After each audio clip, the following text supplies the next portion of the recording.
the new letter I already made public for you all.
think I unmuted the wrong thing. Hello and welcome, everybody out there in YouTube and D&D land. I hope you're all having a fantastic day today. Before we jump into the action, don't forget to like, comment, and subscribe if you enjoy this content. If you are interested in supporting us a little further, consider becoming a member here or doing a super chat. We have a cool new graphical animation that goes over our overlay that I really, really like. So if you want to see that, do one of those two things. Also, if you are interested in joining our community, either as a player or just somebody who wants to hang out and learn all of the vast amounts of lore that this world has to offer, this universe has to offer, that we've been playing inside of for multiple years, you can go ahead and join our Patreon down in the description below. That gets you into our Discord server, where you're able to read all of our chats about everything and keep track of everything that's transpired. But anyways, I think that's going to be everything from me. Let's get into the game. Alrighty, person who rolled a 10, go ahead and tell us what happened last time. Last time, we finally landed in Palma Flora after the ship taking on a little bit of water and Shale freaking out a bit. We finally met to meet Miriam and Lily for the first real time. And we spent most of the session exploring the ruins of Palma Flora to try and find the area that our father wanted us to meet up in, eventually finding a chest with our heritage. And that's where we left off. Yeah. So, you found the chest, and after Lily, luckily, found a way to unlock it and open it up for each of you, you read the letter that was inside, as well as found all of the nice little items left inside of a little bag of holding for each of you. And the letter reads, "Hello, siblings. I hope all 7 of you find this letter together. As you can presume, I had to leave before your arrival. In my line of work, this is common, and I do not wish to endanger any of you. There is no expectation for you all to want to find me. I only hope in meeting each other. You are given a gift of family. It is the most precious gift someone can have. I know the dangers this world has to offer too well, and know having a circle of people you can trust is important. I know each of your mothers very well, and know they raised each of you with a sense of respect and goodness. If you desire to find me, I have left a series of clues as to who I am and where to find me. Though, I only hope you can all cherish one another, regardless of me. Lovingly, Luke's Fourth."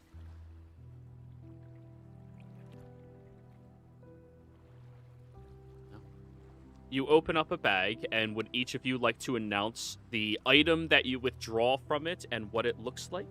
Let's start with Tolsha. I withdraw the scimitar. And it looks a lot like a very Berberesque scimitar. One you might see that fits well on a set of Indiana Jones. You know the one I'm talking about. Yeah. The one where the guy got shot. I like it. Sorry, best scene from any Indiana Jones movie ever. Like, it is. Pop. Dumbass. Marion, you're next. What do you withdraw from the bag?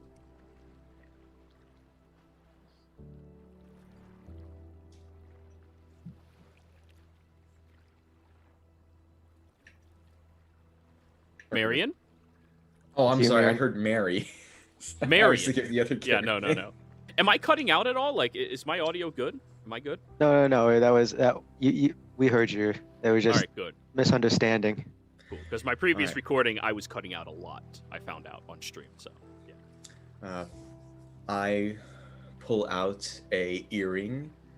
It's one of those. It appears to be a depiction of like a dragon. It kind of goes entirely around the ear.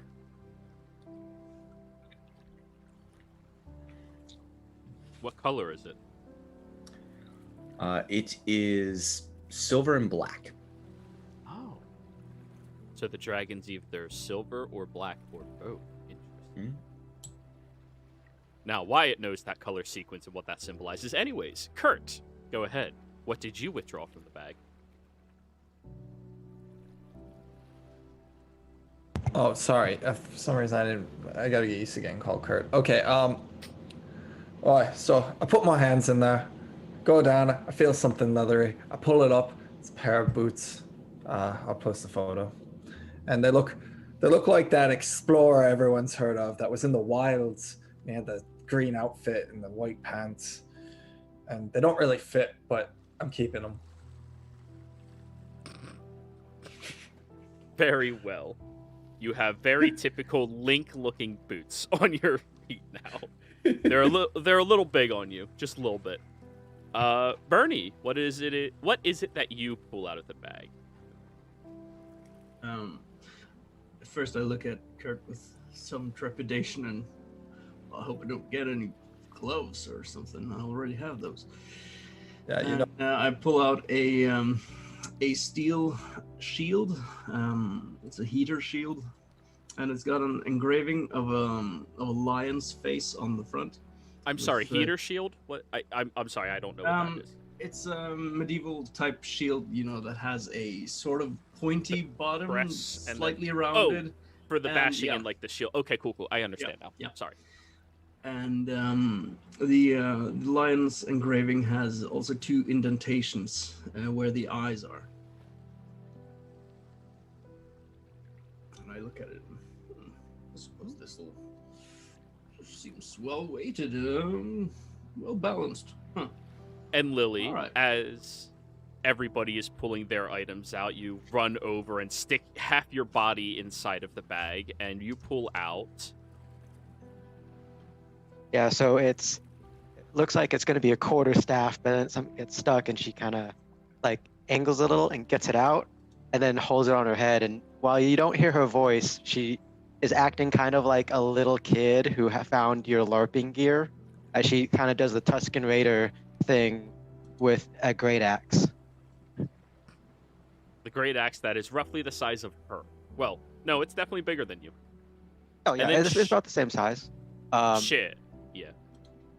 Any description And about as it? for the look of it, it is dwarven made, made with a sort of golden kind of embellishment, but the steel underneath is fine dwarven forged kind of stuff. Doesn't look like it's seen much use, but there is some wear and tear. Alright. And Shale, as you seem to have been the only patient individual holding the bag open for everybody looting through, you stick your hand inside and you stick your entire arm and half your body, and unfortunately it appears to be empty now. But this is a massive bag.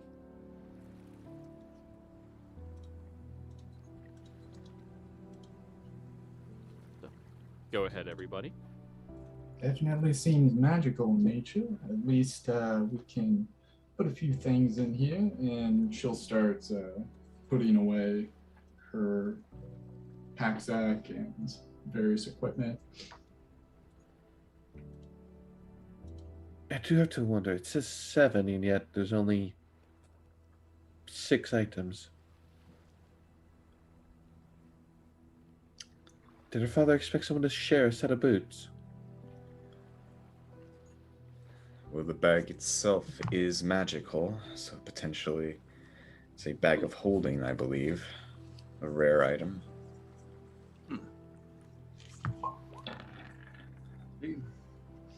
Technically, I don't think whatever Lily got was supposed to be for her. I mean, she seems to be using it quite all right. Oh, careful with that, and dear. Wait, It goes behind her and like gets stuck as she's like in the air a little bit and pulls it back out.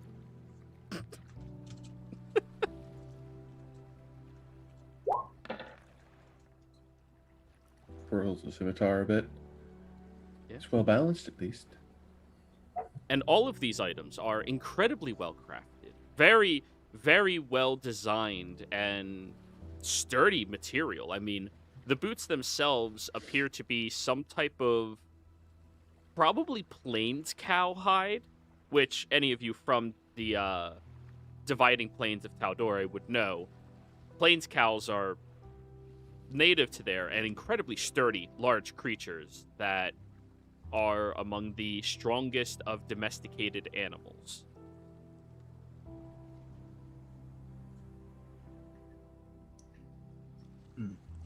So, you all have the letter in your hand. And, of course, we did not start the whole pyre process quite yet. Remember, we did that when the session ended off-stream, in case you guys want to have a recording of it. Right. Or do you just want to fast travel through all of that? And boop, boop, boop, boop?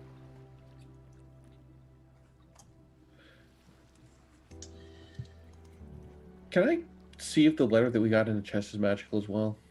Like, ritual casting detect magic? Sure can. It does not appear to be magical. Though, out of all of these items, the bag is the only one that is currently magical.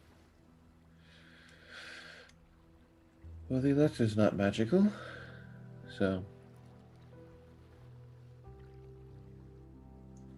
Right. Well, I've made a copy of all of them.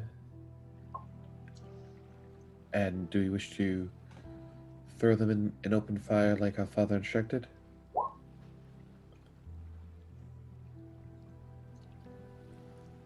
That might be for the best. But just a warning, do not put that bag inside my backpack. Do not.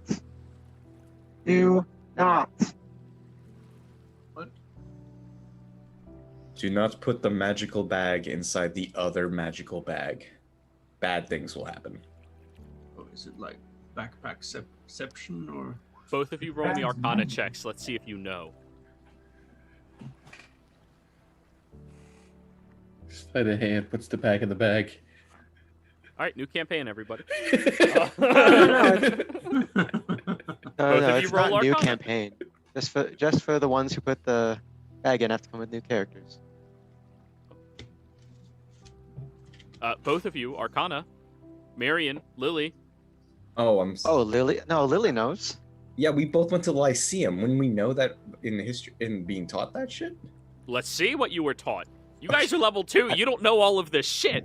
Oh, right. Lily made I a know bag of nothing. holding. And Jimmy made a bomb without knowing it. So, Yeah. 13. You remember there was a warning in one of the books about doing that? You're not sure why, but usually when warnings are given, they're for a good reason. So you don't know what will happen, but you were warned not to do it. I remember a warning from a. I'm trying to remember the company now. From Deconstruction Works, one of the bags of similar quality. They would often speak and warn against doing such a thing. Move the mic slightly further from your mouth. We're getting all of your puffs. All right, that better? We'll find out. It's like playing Five Nights and Freddy's in D&D. Right. So, yeah. So, you go over to one of the broken down logs, and with the help of the great axe and one another, create a small pyre. And as it is raging, you take your letters. All of the letters? All of them after copying them onto sheets of papyrus and undercommon. Very well. I believe it's only the non-magical letters. Is it It was all. It was all. only the non-magical or all of them? It was all of them like instructed. All of them. You All cast them 5. into the flame, and you watch as each of the letters completely burn up and disappear. However, Bernie and Kurt, your letter returns to Bernie's hand. And all of the writing that was previously on it is crisped away, completely gone, leaving nothing but specific letters. And the letters were the odd capitalizations that spelled out a small message to you all. Help fair. Right. So, I suppose this is the clue this father of ours left. The question is, what are we going to do from here? I mean, I guess if we still want to find him, we can go to the carnival, wherever that traveling fair or whatever it is. Well, if the letters are referencing all of us, my mother did call me fair girl. Could be a reference to me. sure. Well, Do you need any What's your help? favorite then? Ginny, with I mean, not that I'm aware of. then I don't think it's referencing to you, because I don't think any of us know anything about Dad, and maybe Dad didn't really know too much about us. I mean, look at these boots; they're the size too small. Well, maybe they were meant for. Meant for me. Oh, okay. Right. Well, does anyone have any idea what fair could be referring to? Is it, like you said, a carnival fair? Yeah. Is there a place called fair? Maybe he's misspelled fairy or something. Help a fairy? Oh, I'm Why down. don't we Fair. try to find- They're always good with deals. Why That's a- don't we try to find the fairgrounds of this ruined town? Yeah, dude, we can't really understand you. At least I can't. It's really a bit hard closer. A bit closer to your mouth. Yeah, That better? we'll find Yeah. out. Why don't we find the ruined fairgrounds? Right. Well, I suppose that sounds fair. I'll just be over here. I saw what you did there, Bernie. I like it. He's coming out of his cage. He's doing just fine, guys. Laugh. I'm gonna look at Shale, the closest one to me. Laugh. He needs the confidence. I'll be laughing down. I'm not gonna. I'm just going over, standing by a bush with my back towards everyone. just Shell's in like shame. smiling. She's smiling kindly, but she's like looking around. Like, All right. So, since one of you wants to look for the fairgrounds and everybody else seems to want to think about it, I would like a history check from each of you other than Lily. Lily, give me an investigation roll. See if you can find a fairgrounds here that used to be in Palma Flora. Mhm.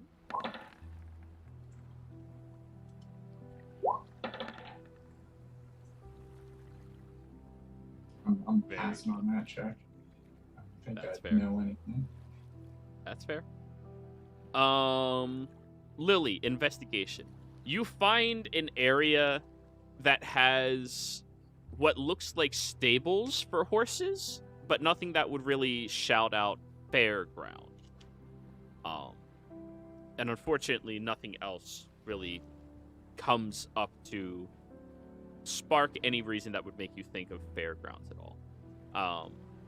Now, Tolsha and Bernie. The two of you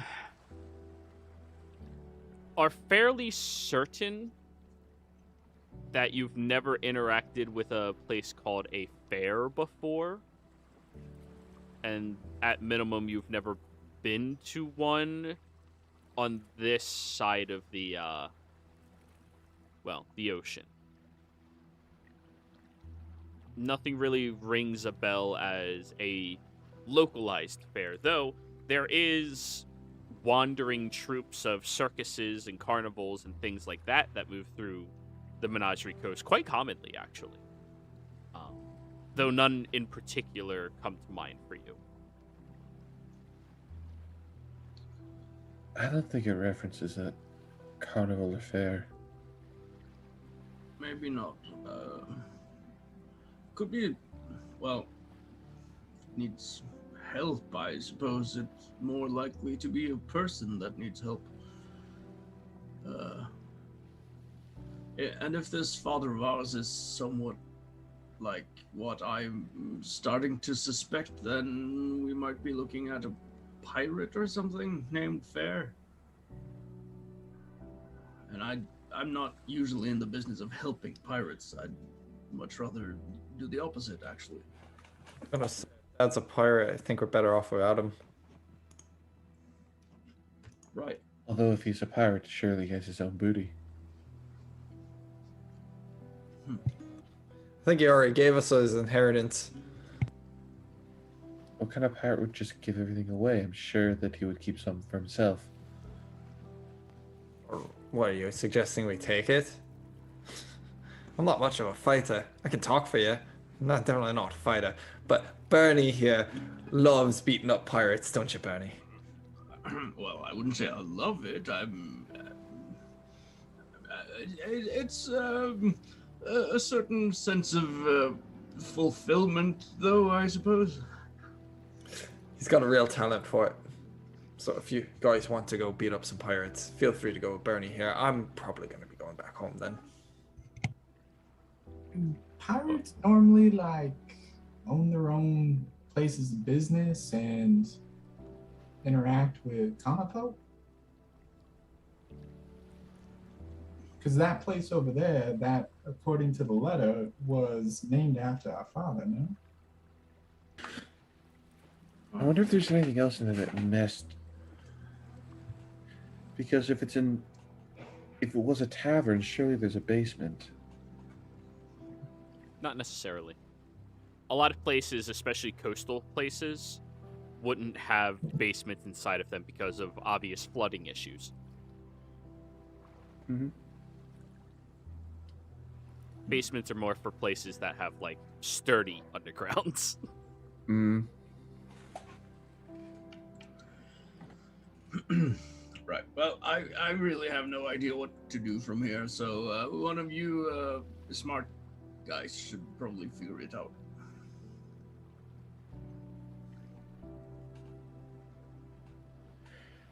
I mean, we could try and look for the population that fled here and see if anyone knew about our father.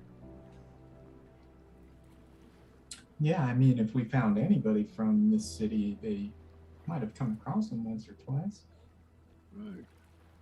Yes, and well, yes, maybe there was someone in the city called Fair, maybe, I suppose. There's still the idea it's referencing me. Well, you don't seem to need any help, so I mean, I'd be happy to help you if you need some assistance with anything, but I'm not sure how that's going to lead us any closer to our father. Unless there is something you're not telling us. I'm not meaning to imply anything, just stating, yeah. I'll just be over here again.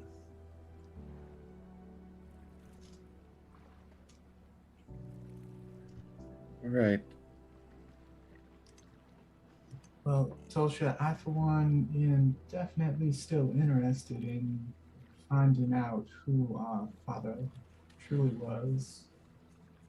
Do you think it's best that we search around here or go around to other closer parts with more people? I would think we give the area another once over and then head out to find people who used to live here and see if they knew anything about the tavern or our father. Right then? Which the sign, it said Riptide Riptide Tavern. Riptide Tavern. Just making sure. And also, keep in mind, it is early in the morning. The sun has only been up for about an hour and a half or so, and none of you had a full night's rest. Bunny, dear. What? I'm sorry, Kurt. I got you two confused there. My apologies. Oh, it's fine. It happens all the time, but I'm the pretty one. And the weak one. Yeah, I can see it, I guess. Yeah, I was curious if I could borrow one of those boots real quick. Oh, I guess I'll take off the left boot really quick. Oh, you were wearing it? Oh, Yeah, who's wearing both of them? Gotcha. Yeah. Come over here, Dorothy. And I kneel down and I let Dorothy kind of get a good whiff of the boot, the inside. She sniffs it, scoffs a little bit. Yep, expected. Yeah, I'll leave the boot intact and I'll hand it back to Kurt. Thank you, dude. Oh, you? I'm gonna look at Dorothy, still confused by what Dorothy is.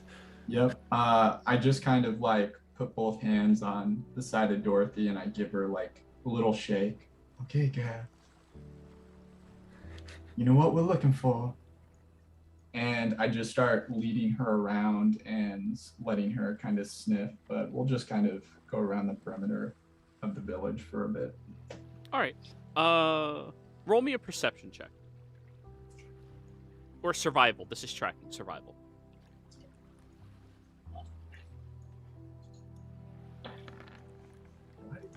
Oh yeah, because I have that 25. Yeah, it's fine that you roll both. We know which one to take. 25. As you're walking around, although Dorothy is trying to sniff for the smells, she's not exactly well trained with helping you with this quite yet. You're getting there. And you're mostly looking for something that would have the same type of imprint of the boots. Funny enough, when you get over towards this side, over here, the left-hand side, there does appear to be a few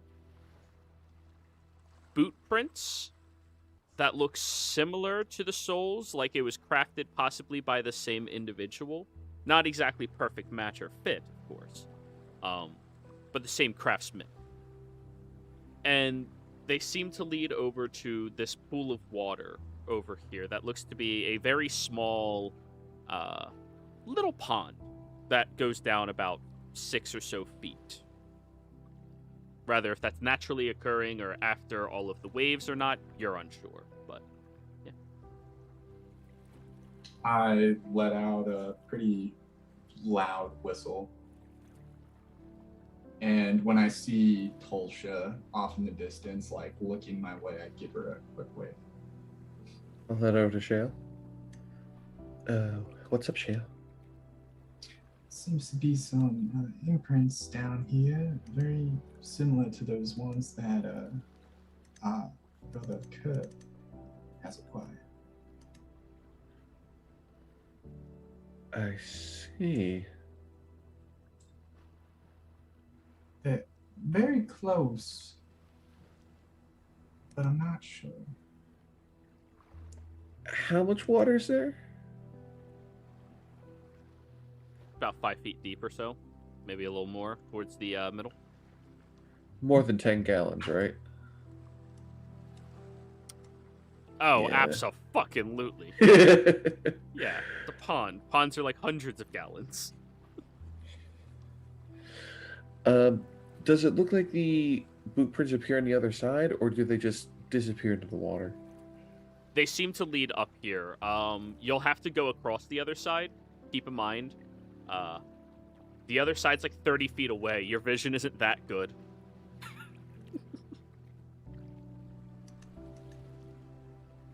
But yeah, Shale was able to track them over to here.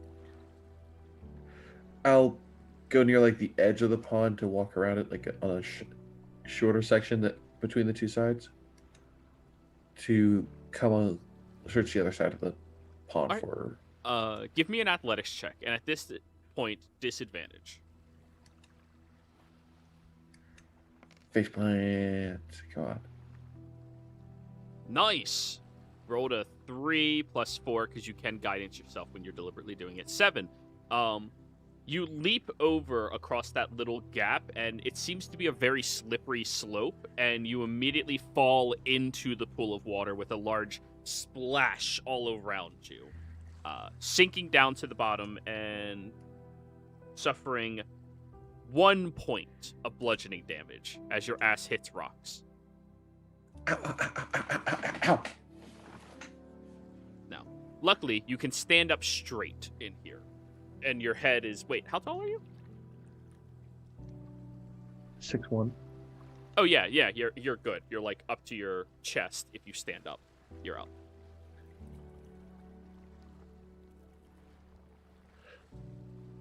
I'm okay. I'm okay. Reach out an arm, help Tulsha back up. Gotta watch your footing, dude. Tulsha, Yeah, what's it your was- passive? 14. Down in here, you see that there's a floating piece of paper. Parchment. That seems to be reach- placed underneath a rock. I'm gonna take the parchment. Take it out and pull it up. Seems to be the same type of parchment that each of you previously had. Anything written on it? The ink seems to have dissolved away.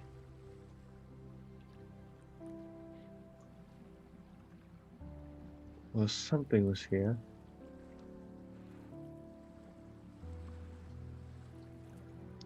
Any chance I could like try to hold it up to the light to see if imprint of where the quill touched before is still there? If you would like to attempt to salvage something from the letter, that might be possible, but I'm not sure if you have any tool proficiencies that would help you with this. Or if maybe your siblings may. Maybe one of the others can help me with this. She just starts thinking a few things. Let's head back to the others real quick, Shale. Head back to everyone else. Is anyone good at recovering text from a document?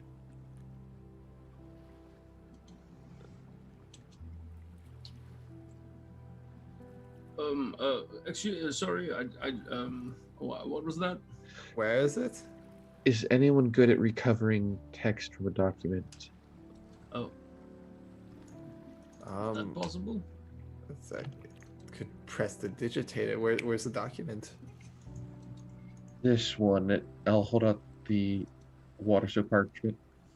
It appears to be similar to the ones we had, but it was underneath a rock in the pond, and the text is kind of blurred off. Now, The digitate to get all the water off of it? before you do that, Lily and Marion, who are formally educated specifically in writing, if he were to do that, it would remove all the text as well. There's treatment processes that people do to handle this.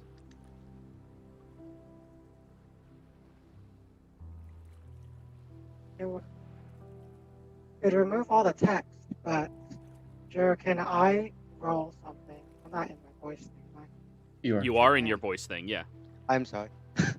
Yeah, no, so, quick question. So, yeah, I would remove the ink, but is there a way to...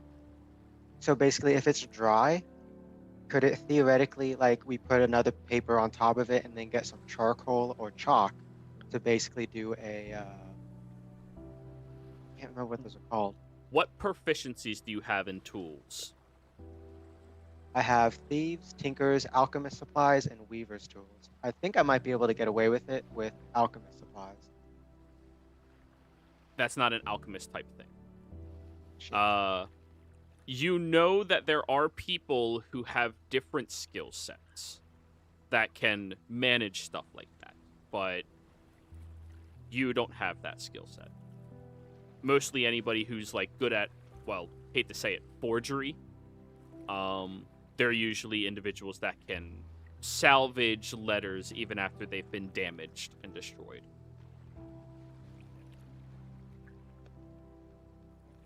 If you remove the ink that way with magic, then it will also if you remove the water like that, it will also remove the ink. Thus making the attempt of recovery impossible. Right. Do you know of anyone then that can help facilitate this?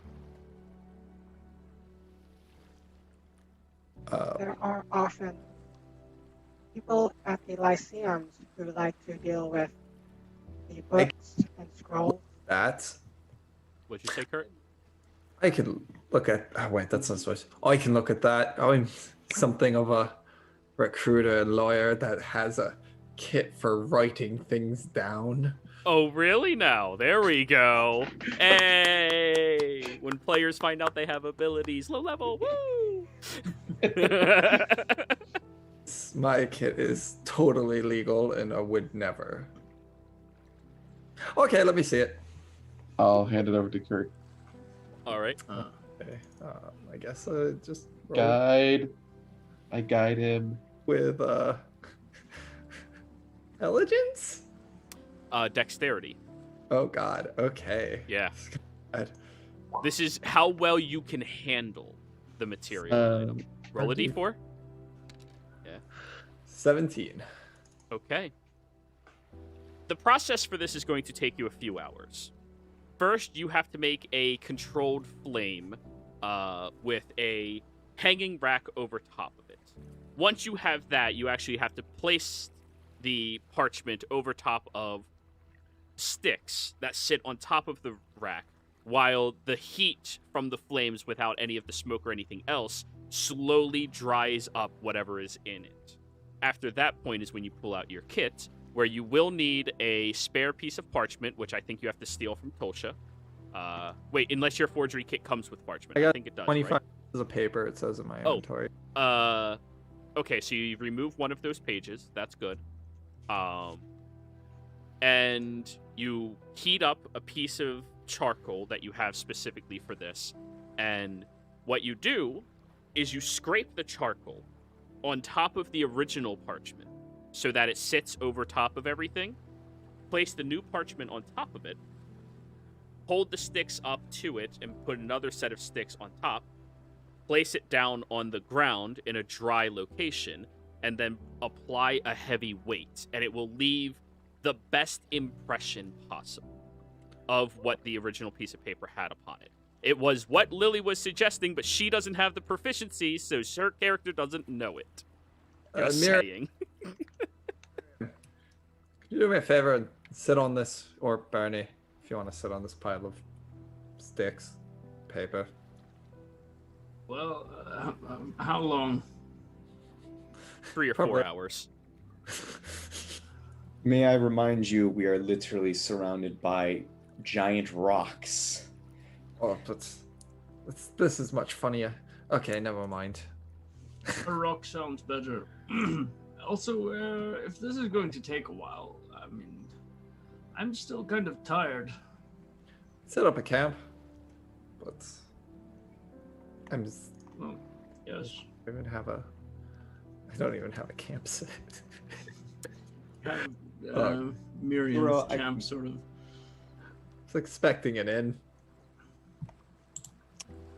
If I remember correctly, I got here first and actually was able to clear out this house.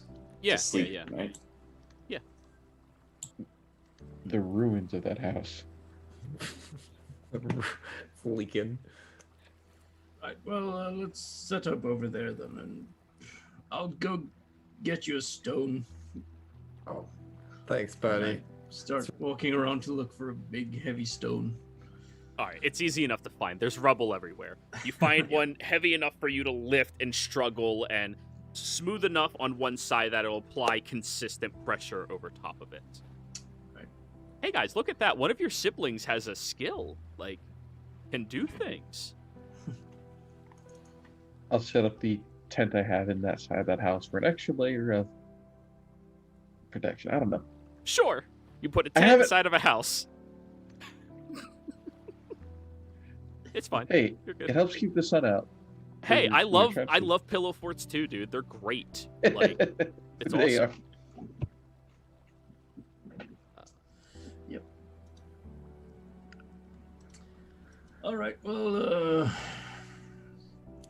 I suppose we'll just take a nap then for a little bit, or however long you need. Fair enough. So, is everybody going to sleep now? Not at the crack of dawn, no. I guess that So he was does offer a nightcap with some elven wine before anyone wants to go to sleep too.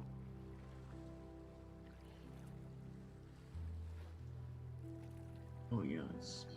Tempting, but no thank you. I'll stay up to keep an eye out. We should keep someone up in shifts to keep an eye out in case looters come during the day. I mean, I'm not really planning on going to sleep here. Yeah, I'll definitely keep an eye out for everybody if poor folk is tired. Thank you, Shale.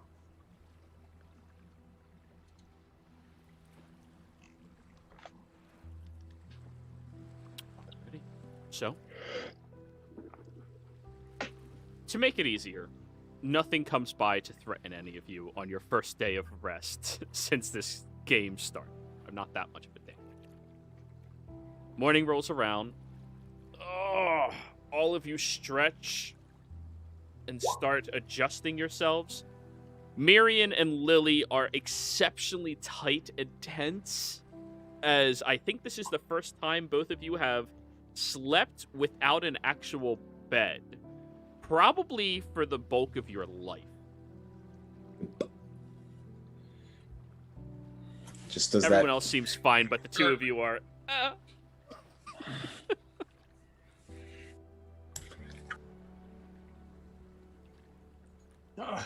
It's a wonderful rest.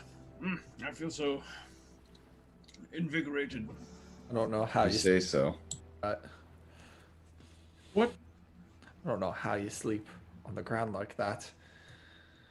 Well, it's easy. You just close your eyes and empty your mind, and poof, then you go. I mean, it's not that hard, really. We've been on several expeditions or living in the wild for a while. You get used to it. I guess it's just a certain standard of living.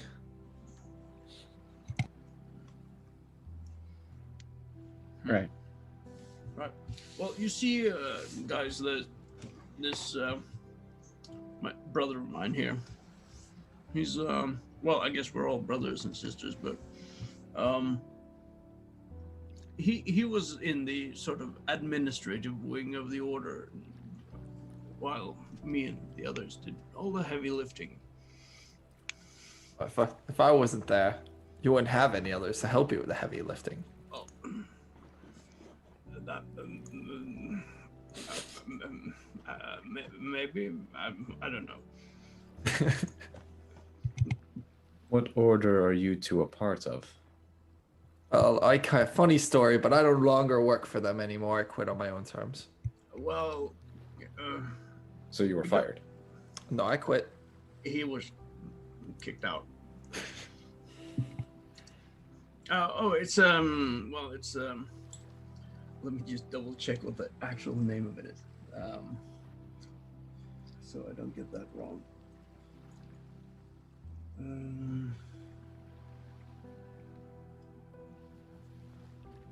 It's called it's the Order of the Iron Oath.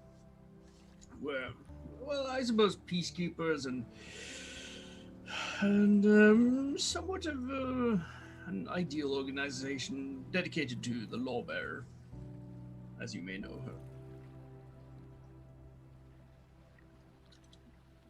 I hope you've heard of the lawbearer, right? Of course. Good, good, yes. If not, I could tell you all about her. Please don't get him started. Oh, I do like stories. Is it a story? Well, yes, several stories, I suppose, but Shale, you haven't heard of the lawbearer? Oh, I've heard like a tale or two, but I would love to hear your rendition if you do have one. Well, there are several like tales, but I like the one where she laid with the mother. what? I'm having trouble hearing you sometimes, Bernsky. Yes, the story where she laid with the mother. That one. The love story. Oh, right. Well, I am not usually focusing too much on that part of the doctrine, I suppose, but well, I prefer to focus on the tenets, as it were, of how to live a solid life, and the lawbearer has a good code for living that I adhere to. Well, I'd love to hear all about him. And Shell will just kind of like hang on your words as you go through, I assume, the different tenets. Yeah. Basically just laying out the advice that or basically also the code of conduct that the lawbearer sort of pushes. Alrighty. Now, as you are having this conversation, Kurt, you are finishing up the intricate peeling of the 2 pages across from one another in order to make sure you don't damage anything or smear anything. Now, this is not a perfect science. It is something that will allow you to have a little bit of insight, but unfortunately, there was a little bit of damaging during the impressions portion. Not to mention, impressions are not perfect, as I said previously. So let me get you all the letter. Now.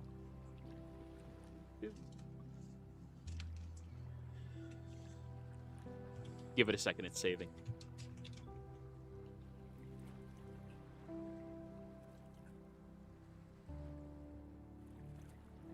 So, you all have a new handout in the letters that reads like this. Dear Glendale, was large smearing, live, or life, or live, yeah, it's live. Large smearing. Your sister is large smearing. You owe me no smearing, G, smearing. When you arrive, wait for them. There's a huge section that is missing underneath that part. My wealth can be shared with you all, smearing. I want you all to live well and be safe, smearing. Mary, smearing. You, smearing. 2, smearing. Trust them, smearing. And a very large portion of smearing. They have no influence yet in the coast. I'll wait, smearing. You all, smearing. Take care, my son. I love you. Your father, the name is completely smeared out. Well, that worked. We have a name now. Glendale. Remember, if I'm talking normal voice, Lily's holding up the A little writing board. Is there a city or a place that starts with MYRI?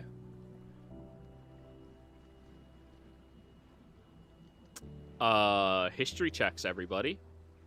Must If you have would just care to. got in here.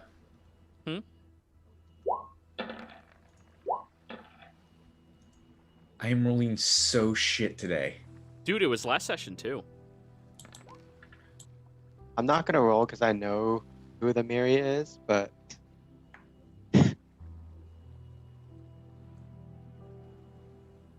I mean, it's mostly spelling my name.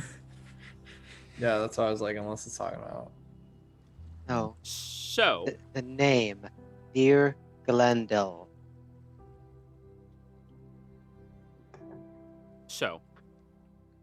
Bernie, by your estimate and Tolsha's, actually, scratch that, Tulsa. By your estimate, Bernie, the name does seem similar to Mirian, depending on how they spell it, though the smearing afterwards seems a little different. Like, unless something really weird happened, that's maybe not it? Though you've never heard of a place called Miri something, but there's something just on the cusp of your knowledge that for some reason you're blanking on a little bit. C20. Tolsha, you know what that word is. And Kurt, the little gap in your brother's knowledge is something that you luckily share. You hit the DC to know it.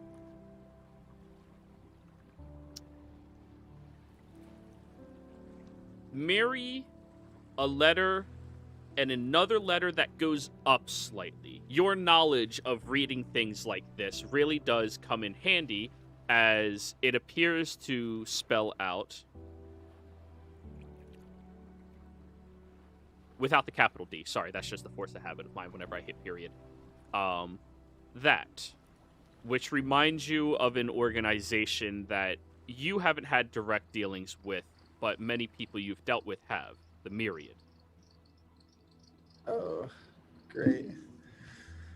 I don't think they're gonna like bridge burner recruiters. I think it's the Myriad. What? Thought it was called the Myriad, but yeah, Myriad. It is the Myriad.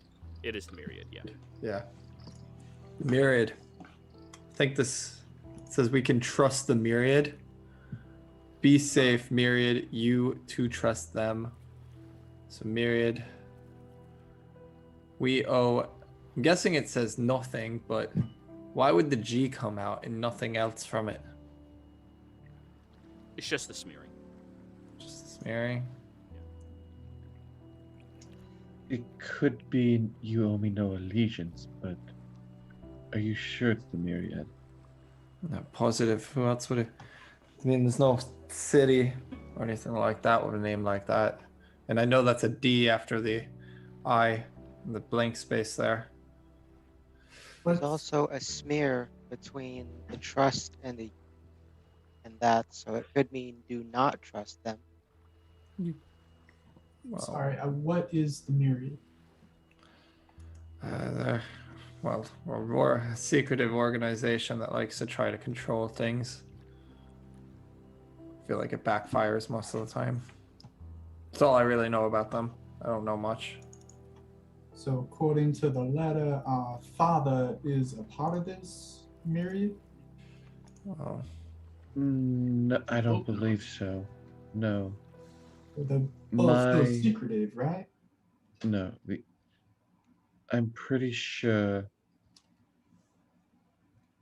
that organizations like that would try to find people like us, especially if our father was an enemy of them.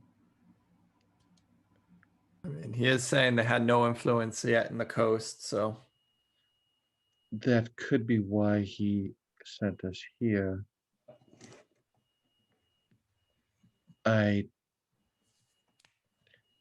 My letter did mention something called M, and it could have been referring to the Myriad. and how it said not to trust them and to stay away from them. Oh, Hope, fair, and don't trust the myriad is what we got from all this. And we have another brother. Or sister. Or Said son. It says son in the letter. Oh. It also says sister in it. Your sister is blank. Yes, it does, at the top. But the end of the letter, that reference is the reader, the intent of who it was, says, "Take care, my son." Yeah. And that was the start of a sentence. So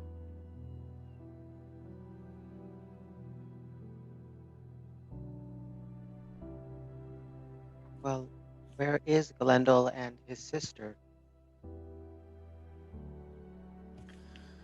Perhaps one of us? Never been called Glendale my entire life. What about you? No. Anyone ever call you Glendale? no. I mean, the sister. Maybe one of us has a sibling we don't know about. I think, if I'm reading this right, Glendale and their sister is the other two that makes us 7. But that would Um. make us 8 because of Lily. Lily is my adopted sister.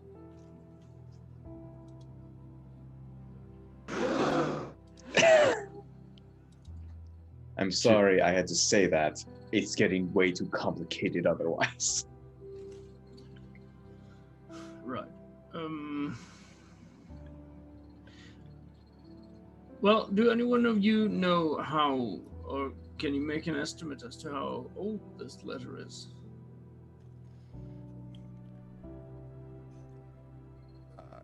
Can't. Kurt, forgery utilizing wisdom. Oh no. Would I get a shot because of my background? Does your background have something that says you would have a shot? 19. Mainly this, but it's typically more than a century old. Oh, yeah, no. It wouldn't apply to this. Worth a shot. Yeah. 19. The parchment looks like it had a little bit of wear and tear to it, but not a huge amount, almost like somebody was not caring for it, not like whether an environment was affecting it before it was sunk into the water itself. It also looks as if it was rolled up only a couple of times, which means whoever had it probably reread it a couple of times, but they didn't go out of their way to read it more than that, which would lead you to believe it's probably a bit newer, as in sub 1 year. Okay, That's as close as you can get. It's a very damaged letter. I'm trying to remember, did Tulsha also detect magic on this letter? I have not. Not yet. Yeah, I would Lily like will suggest that to Tulsha. Right. I will richly cast Detect Magic on it. Alrighty. You do that. Bing! It is not magical. It is not magical.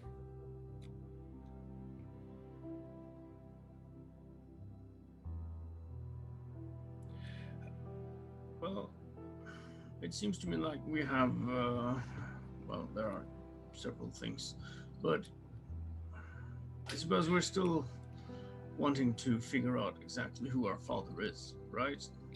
I mean, I would like to find out once and for all. And this Glendale person is, well, if they were here and lost the letter, then that means that something could have happened to them, or, I mean, they could have just thrown it away, I suppose, but, or they could have been here when the town was attacked. A year ago? Right, yes. Well, Where'd you find this exactly? Over there by the paunch. I also... My letter did mention that the Myriad was searching for me for some reason. Right. Well, that's certainly. So that could be why your letter said help there? To help keep me safe, maybe? Well, that's more reasonable now, I suppose. Play devil's advocate here, though. The name on the letter is smudged out, so it's no guarantee that this letter is even for you and your siblings. It could be an entirely different family. Maybe. However, the way the M is shaped is similar to how our fathers wrote it.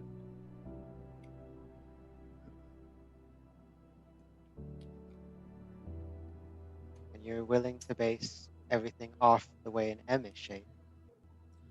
Well, everyone writes in a specific way. Yes, and you can certainly compare the handwriting. You can compare this one to the one from the inn. You mean in the letters that we burned earlier? The one from the inn was not burned. The ones that we got were.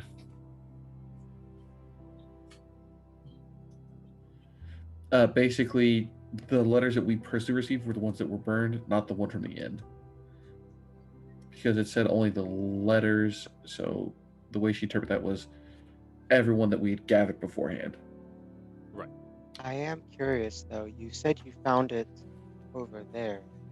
Why was this letter over there instead of here or with its recipient?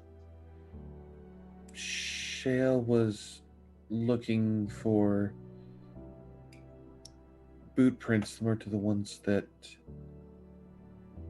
Kurt has, and it led over there, and I tried to cross over. I fell in the water and found it under a rock down there.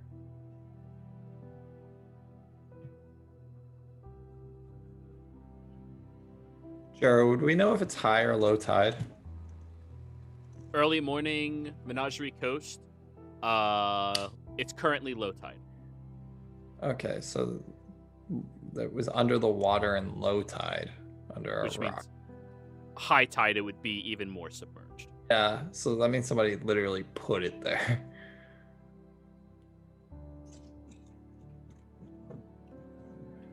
Okay, I guess I'm gonna look for anything in the area that resembles an old campsite or a house.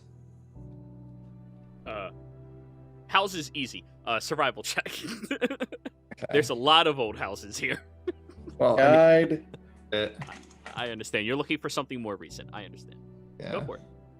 Guidance. Investigation, you said, or survival? My bad. Survival. Oh God, why isn't Shale doing this? Roll your D4. Wow. Yeah.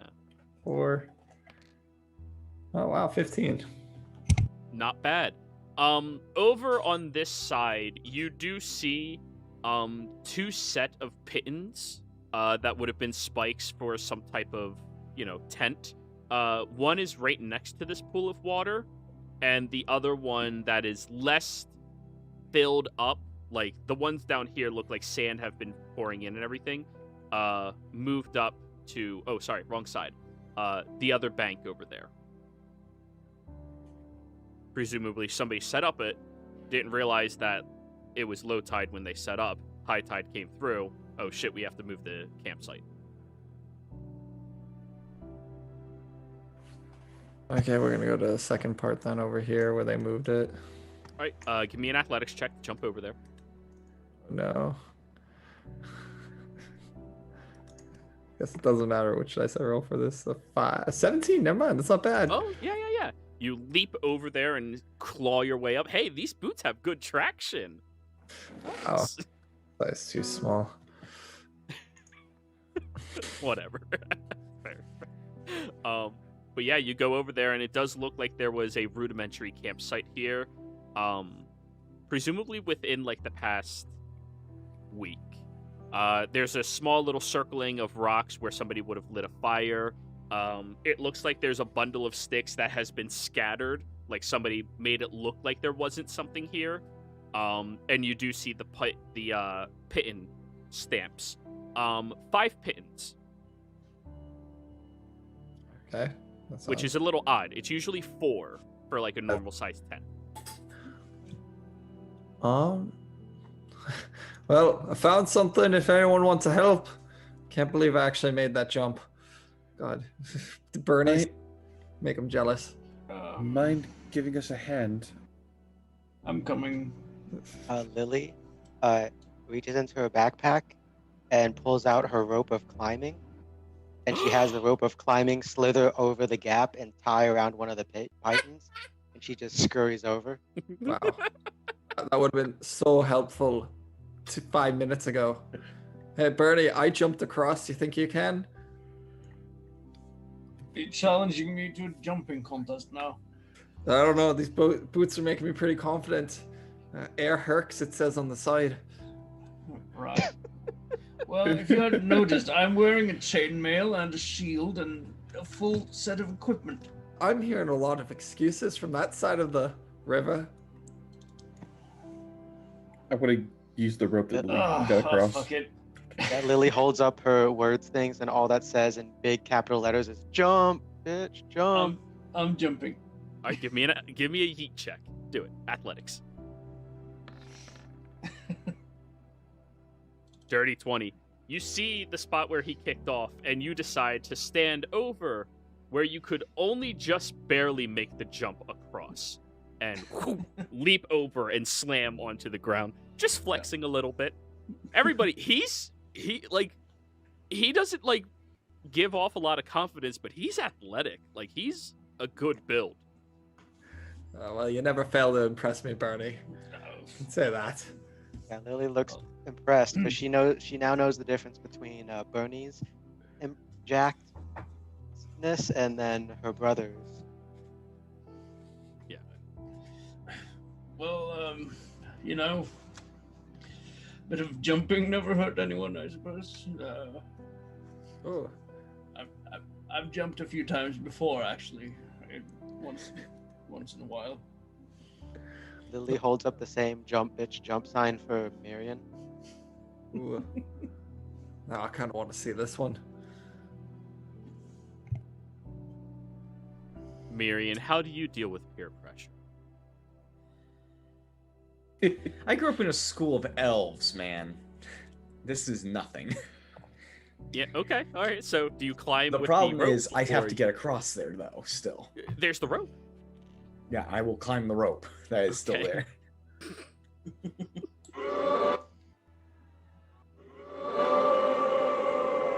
I have had to deal with high elves in a magic school. You do nothing, Lily. So everybody is now Oof. across here, and thanks put- to Just jump. Lily, put your money where your mouth is. Jump. Yeah, You can't tell others to do it if you're not going to do it yourself. I Oh, completely agree. Lily's already scurried across on the rope. She's with you when she Oh, was doing the "Jump, bitch, jump" shit. well, I'm expecting you to jump on the way back. Right. Yes, me too. Lily shrugs. So, after looking at what Shale and Kurt both discovered over here, this is very clearly a site that looks like somebody was here. But Shale, with your keen eye and survivability, you growing up where you grew up, you're very good at this. It was deliberately made to look like nobody was here, or at least to the mundane eye, nobody was here. If some city folk came through here like a guard, they probably wouldn't have noticed. It's only because of your knowledge of survival in the wilderness that you can actually make that connection. Well, somebody was definitely trying to cover up their presence while they were over here. You can kind of tell they evened out this section of the site a bit too much. Very careful, whoever it was. 5 pitons, though. That's an odd amount. Maybe one has something under it. I'm gonna go to the one that's out of place. Okay. It's 2, 2, 1 in the back. You reach down and wiggle and pull it out. Nothing appears to be in the hole. Oh, I thought you were gonna punish us. You see it sleeping under. Come on now. Not at level 2. I'll wait until at least 5. How many pitons does mine use as a two-person tent? 4. Or yeah. Oh. Yeah, no, There that is strange. Can Yeah, Lily that's- look around the area and maybe do an investigation to see if there was like signs of a struggle? You certainly can. Roll me a survival check. Ah, shit. I was hoping to say Got investigation. it.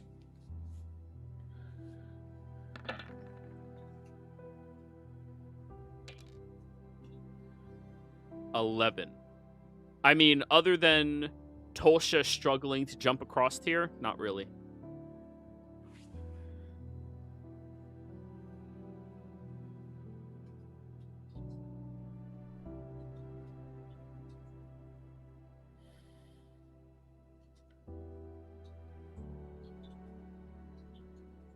So, what are you all doing? Can I look see if the tracks continue off somewhere from here? Now it's an investigation roll since you found the tracks. Can I Guiding assist with that? myself. Hmm? Can I assist with that? Absolutely. Guiding myself.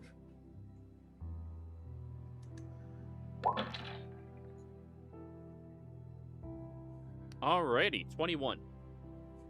Immediately around this area, no tracks. But as soon as you walk further up this little slope, you see that there's a few lines of trees, and one of the trees looks as if something hefty hit against it, almost like a loose item attached to the back of a pack, like slapped into it and chipped off a little bark.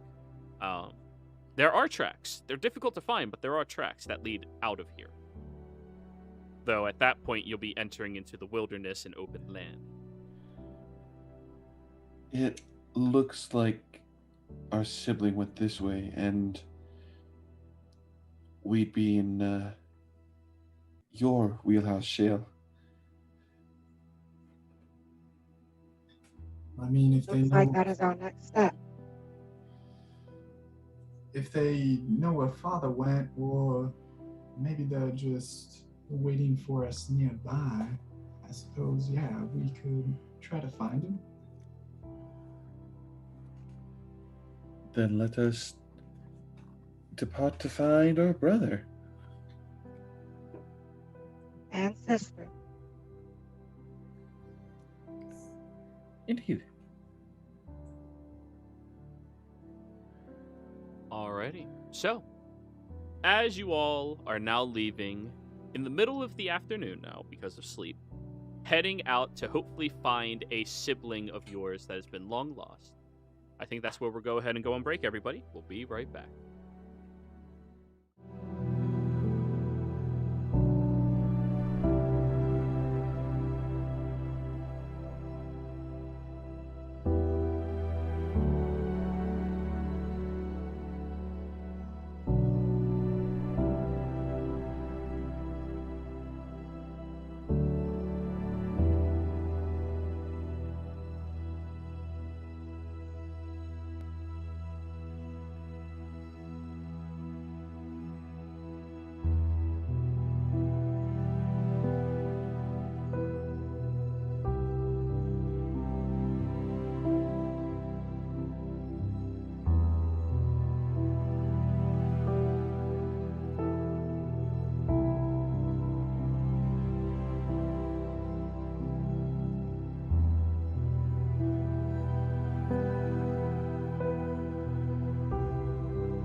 Hello, and welcome everybody out there in YouTube and D&D land to the newest session of Daddy Issues, our new Sunday campaign. Before we jump into the action, don't forget to like, comment, and subscribe if you enjoy this content. If you are interested in following along a little bit more closely and supporting us a little bit more, you can also become a member here on our channel. You can also join our Patreon in order to help us out a little further, but you get to join our Discord server, where you get to possibly join any of our games whenever we have open slots, though it is a pay-to-play community, so keep that in mind. I believe that is everything from me, so... Where last we left off, you all had investigated around the ruins of Palma Flora, finding a hint and clue, or two, as to why you were all brought here, and though Tosha has been very unhelpful with her information and her willingness to present it, you managed to find out through a couple of hidden letters and circumstances that quite possibly Tosha's being hunted by the Myriad and needs to be helped. But who knows if that has any bearings on anything as well. So, you all found tracks of what looks like another sibling who was supposed to maybe meet you all here, but had hidden their letter away in a way that would destroy it over time, but wasn't in a fire. Weird. You decided to follow the tracks after the sibling after resting up, and you immediately headed out over into the great wide expanse of collective forestation. As you are tracking through here, the forest is scarce, and then there's tall grass surrounding it. There looks like the remains of an old road that used to be well taken care of, but unfortunately in the past year has been completely unkept and unhandled. The ruins of this location seem to spread even further out into this area. And after tracking after this potential other sibling or somebody else who was here, you start noticing different areas where there was possible campsites of people who resided. But then they kept moving, wandering away. As if over time, the people who once lived out here had abandoned their hopes of returning to Palma Flora. Now, does anyone in the party have a passive higher than 14? 15 or higher? Anybody? Let me double check. Hurt? You. Bernie? No? Watch out. Okay. Wonderful. None of you notice anything strange. However, those of you with the lower passive start hearing sounds of animals that none of you have encountered before. At least, most of you. Shale, roll me a nature check, please. I'll do nature. Well, you interact with it. It's just to see if you can understand it.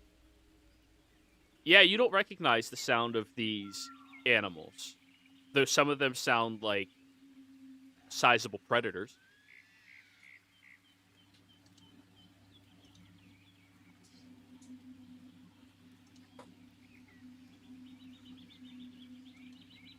After a few more hours of travel, you are entering into an area that is far bigger and denser with the forest and trees. Older than the surrounding area that seems to have been blooming upwards. You've been tracking after this individual, and it seems to have led into this little forest as well. I hate to kind of point this out, but we've been going for a while now, and the area is quite unfamiliar to me. We're making quite a lot of noise and not so much very good time. We could try just keeping it down a little bit as we move through here, or picking up the pace. One of the two. We'll probably get through here with a lot less visits. Right. Well, that's it can go either way, I suppose. I mean, back in the order, we sometimes made an effort to make as much noise as possible to scare off any unwanted animal. Oh, I can do that. I can scare off all the animals. That does work on some creatures. Others don't really have a hecking order. Right. Well, you seem like you know what you're doing, so I'll follow your lead. I know what I'm doing. I just don't know what y'all are doing. You're very, very loud, Bernie. Could I maybe, do you want help or maybe want to put some of that away for a little while? Well, I'm not taking off my chainmail if that's... I can help you then. That's fine. That's fine. I can try to be quiet, though. I'm just, well, I've never really... I'm not much for subtlety, usually. To be honest, my brother here is subtle as an explosion. And Hey.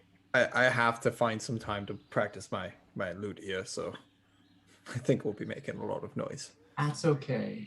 In that case, why don't Bernie, you walk up here with me, and rest of the group, you just stay a little bit back, is all. All right.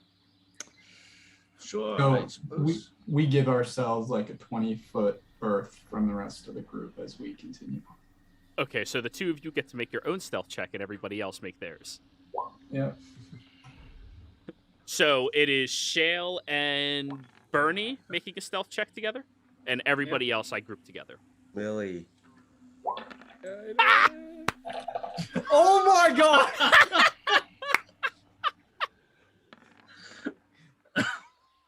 I mean, does it matter? Level 2. I love Level 2. I love I'm it. gonna roll just to see, because I don't think it matters. Oh, it doesn't. It doesn't. Your party average is 9. Hey, Just a few weeks ago, your minimum average was 22. Also, 2 nat 2s. Oh, you gotta love new campaigns. Oh, it's great. So both groups fail. As you are walking through, Bernie, you are moving stealthily with Shale, but then you get the side of your armor stuck on a branch, and for some reason, you jerk against it, which breaks off the branch that collapses loudly onto the ground. And as soon as that happens, Lily, your voice box just starts doing like an EDM remix style wicka wicka wicka wicka wicka, just spamming outwards for no reason. And immediately, you hear a very loud snorting sound coming from the forest, moving towards you all. Okay, forest map. Let's see if I got one. Hey, if we can all hear something coming at us, right? Oh, it's going to be initiative before you get to do anything. I was just gonna try something maybe for flavor, as it bursts out. But Flavor's fun. Let's go. okay, yeah. Lily hears it. Is like, uh-oh. Oh, sorry. Activate intimidation mode. And then, Whatever's there, go away.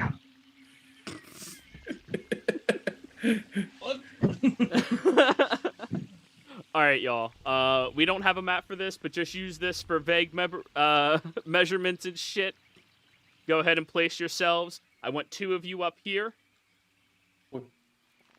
Why am I not clicking? So small. Yeah, I can resize. Bernie's you, so that's not a big. problem. I need Bernie and Shale up there. Everybody else go down, like 20 feet away. Big brother Bernie. Stop moving. No. Stop. Move. Stop. Oh. I need to grab you.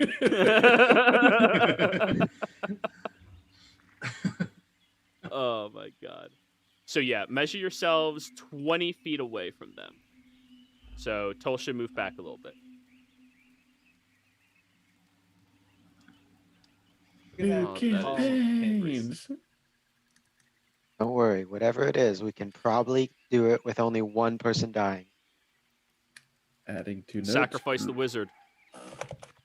Group is Well, no, the wizard knows like speed spells. He's just got to be faster than someone else. we're as subtle as a brick through a glass window. In a china shop.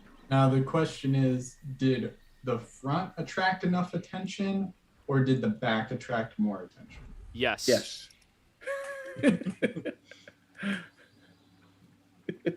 What the fuck's wrong with this character sheet?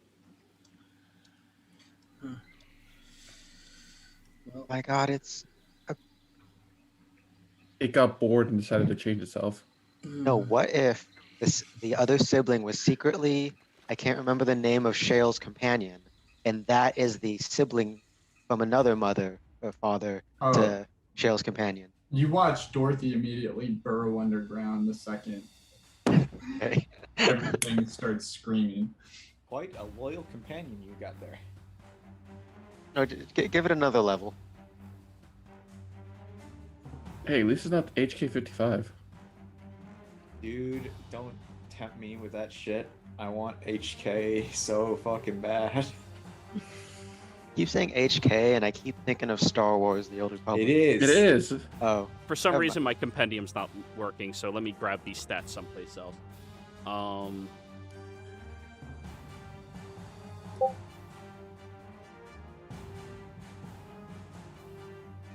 There we go.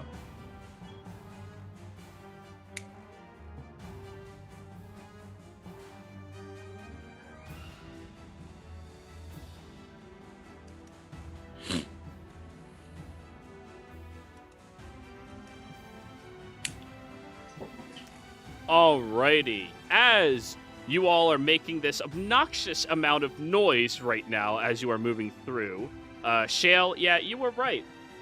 There are definitely things that don't get intimidated that easily, specifically giant boars, as two of them move out from behind a few trees, and they look monstrously mad at you all. I would like you all to roll me initiative, please.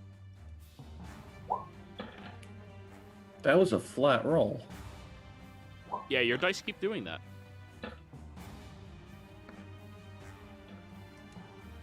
All right, let me roll. Nice. Okay, we are definitely not having the same energy as the last campaign. What the fuck? yeah, no, like I said, only one person will probably die. Maybe Don't worry, two. they rolled shit too, but Shale, you see the two of them move from behind the corner and glare outwards towards you, and these are animals ready to kill. You might have just stepped into their territory. What would you like to do?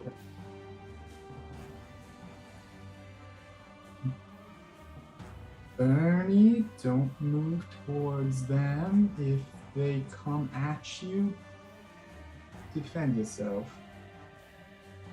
And I'm going to kneel down on the ground and wait for the boar to advance. If it comes within 10 feet of me, I'm going to cast Animal Friendship. Animal Friendship is one action to cast? Yeah. Alrighty. That's your held action. Bernie. Well, I was thinking dinner, but okay.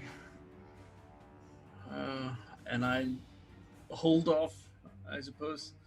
And but if the boars rush up and attack, I'm gonna just attack back, basically. Alrighty. Lily. Yeah, Lily is going. She already has had her crossbow out that I put in the chat. Yep. And it looks like these boars are about to attack. Yeah, they look incredibly hostile and ready to attack. Was what Shale said loud enough for Lily to hear? No, Shale's still in stealth mode. Oh, okay, that's right. In that case, yeah, Lily's gonna fire her crossbow at the closest boar. Go for it. So yeah, the one that's just across there. 16. 16 will hit. Your arrow soars across the area and bing, right into the boar's hide. For 4 points of piercing damage. You see a crazed look in the eyes as it sinks into the shoulder, and it looks to barely even bother it. Don't worry, guys, I got it. All done, I assume? Yeah. Alrighty. Now, Shale, this one seems to be charging towards you, and this one seems to be charging past you all, moving down towards Lily. Which one are you targeting? The one that comes within 10 feet. So the one on the right. Alrighty. Bernie, you can get your attack of op as it is running past.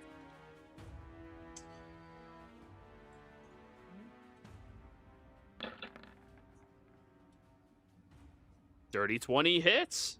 Yep, I forgot to toggle damage, so I'll do that later.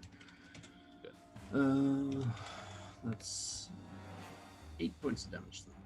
Alrighty, your blade hacks into its hide, and it kind of like sticks in there. It's pretty sturdy as you rip it back out, but it is still full force charging at Lily. Wisdom save, right? What's your DC, Shale? 12. Doesn't matter. Roll a 1. As it is charging directly towards you, it skits to a halt and just starts sniffing at your hand. I position my body in front of its line of sight so it doesn't like look at anybody else, and I just feed it like a small piece of dried fruit as I'm just like holding my hand up and just again blocking it from everything else. That's it. It seems to be very appreciative for the food. Now, what's its movement? 40. So, going back to where it was. Yep, 40 feet is where it hits. Lily, it is doing a charge attack directly towards you. I need to attack you. Using Dorsey's secret move against us. 16 to hit. That's my AC. Oh, shit. As the creature is ramming and charging towards you, I need you to give me a strength saving throw. Yeah, I'm great at these. By great, I mean, no, I'm not. Ooh, that is a failure. It slams into you with one of its large tusks, lifting you up and slamming you prone onto the ground. You are going to suffer 9 points of slashing damage, and from the charge, an additional 7 points of slashing damage. So a total 9 of 16, and 7? So a total Yeah, of Lily's 16 down. points of damage. You watch as the boar hacks into her side and slams her onto the ground. Yeah, Lily's down. Marion. He just looks at this beast that just took out his sister in one fucking hit. And his ring and eyes start to glow red, and he reaches out in his hand and casts Burning Hands on this bitch. Is that a ranged attack? It's a cone. It's a cone? Self-cone. Okay, that works. What is that, dex save? I believe it is... More than likely. Yes. 11. Wow, I rolled shit. It also lights the forest on fire. So as you unleash the burning area towards it, it kind of sprays against the creature. Luckily, not for a whole lot of damage, as you notice some of the dried leaves on the ground also ignite and begin lifting up. If it was more damage, maybe the forest would be on fire, but luckily it's not. Now the boar repositions towards you. Yeah, that's his turn. Tolsha. You could do a leveled and a cantrip at the same moment, right? I can't attack twice, though, can I? No, you don't have multi-attack. Bonus action, healing word on Lily, like... I'm a wizard. On Lily? You don't get healing spells. I do. No, it's Tolsha's turn, not yours. Oh, I'm sorry. I heard someone say something. No, we're on Tolsha's turn. Yeah, we're good with you. You did your job. You didn't ignite the forest. Yeah, no, Miriam just heard in his head Lily's ghost taunting him, all. Healing word on Lily. What does it sound like? Lily, get back up and into the fight. Go ahead and roll.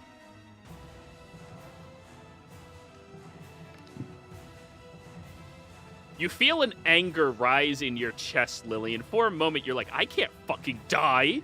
Wait, why did I think like that? And you heal for 8. And then, Sacred Flame on the boar. Dex save? 11. Yes. That's a failure. You all watch as a divine flame erupts underneath it and just moves across the entire creature's body as it squeals loudly. And I'm not going to do that noise in your ear. All done, Tosha? I'm going to move behind Kurt. Oh, what the heck?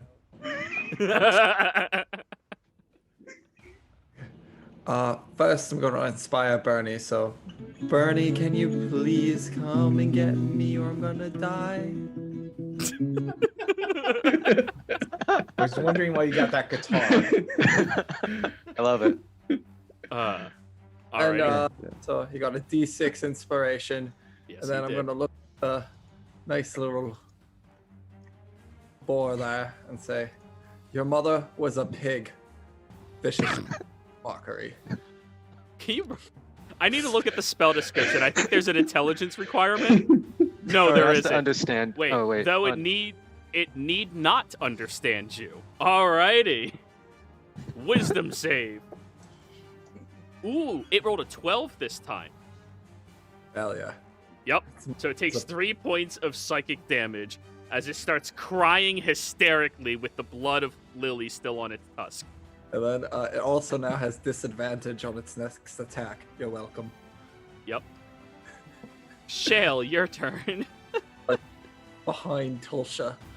Just holding my arms out, I like circle around the boar and, with another piece of food, I just draw its attention back towards the forest. Oh yeah, And it'll follow then- you. Well, with a pretty big wind-up, I'm going to chuck a handful of food as far back in there as I can. Alrighty. So on its turn, it will follow that. Bernie, the boar that Shale's handling seems really nice and seems very distracted by that food, like it wants to chase it. What would you like to do? I'm gonna look at Surprise! Your weakness is so inspiring, and I'll charge at the boar from behind and hack away at it. You are threatening because of Lily. Yep. Advantage. I'll do the I'll use the inspiration as well, and Well, you get to use it after you roll, so you don't have to All right. necessarily waste it in case you roll All right. very high. okay. Yeah.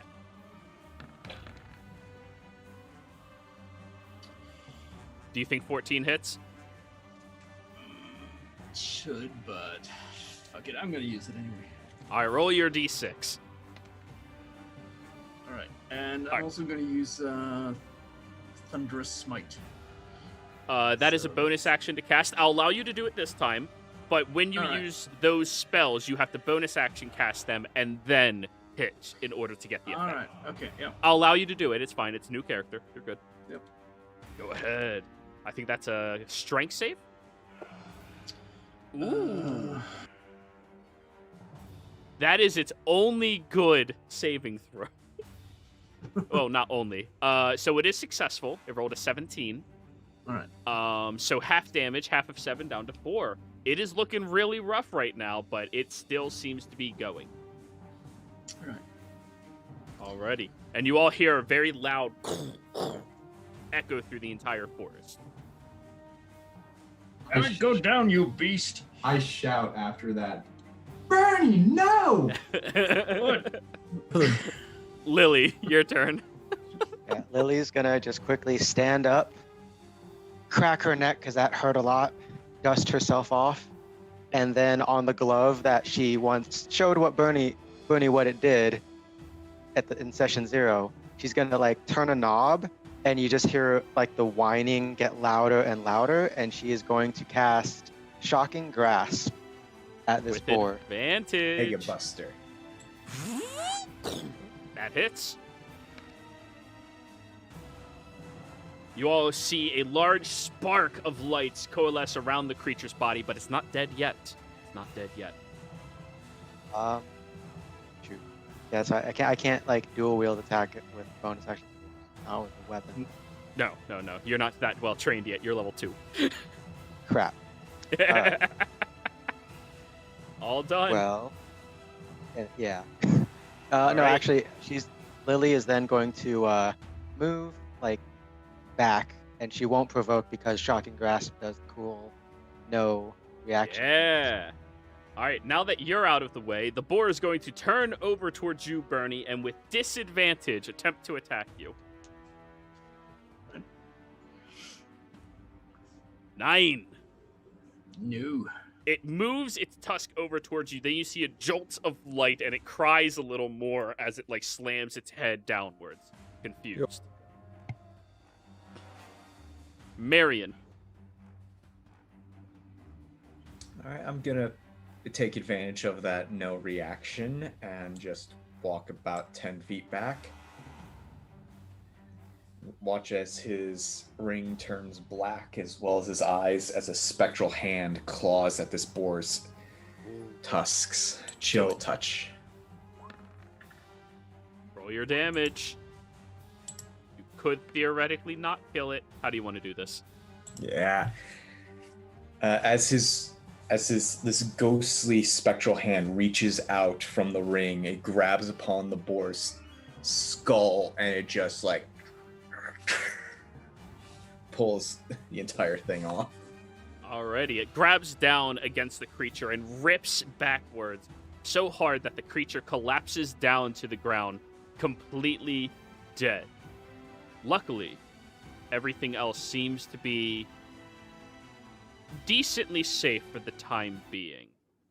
Now, Shale, you threw the piece of food out into the forest, and the boar ran after it.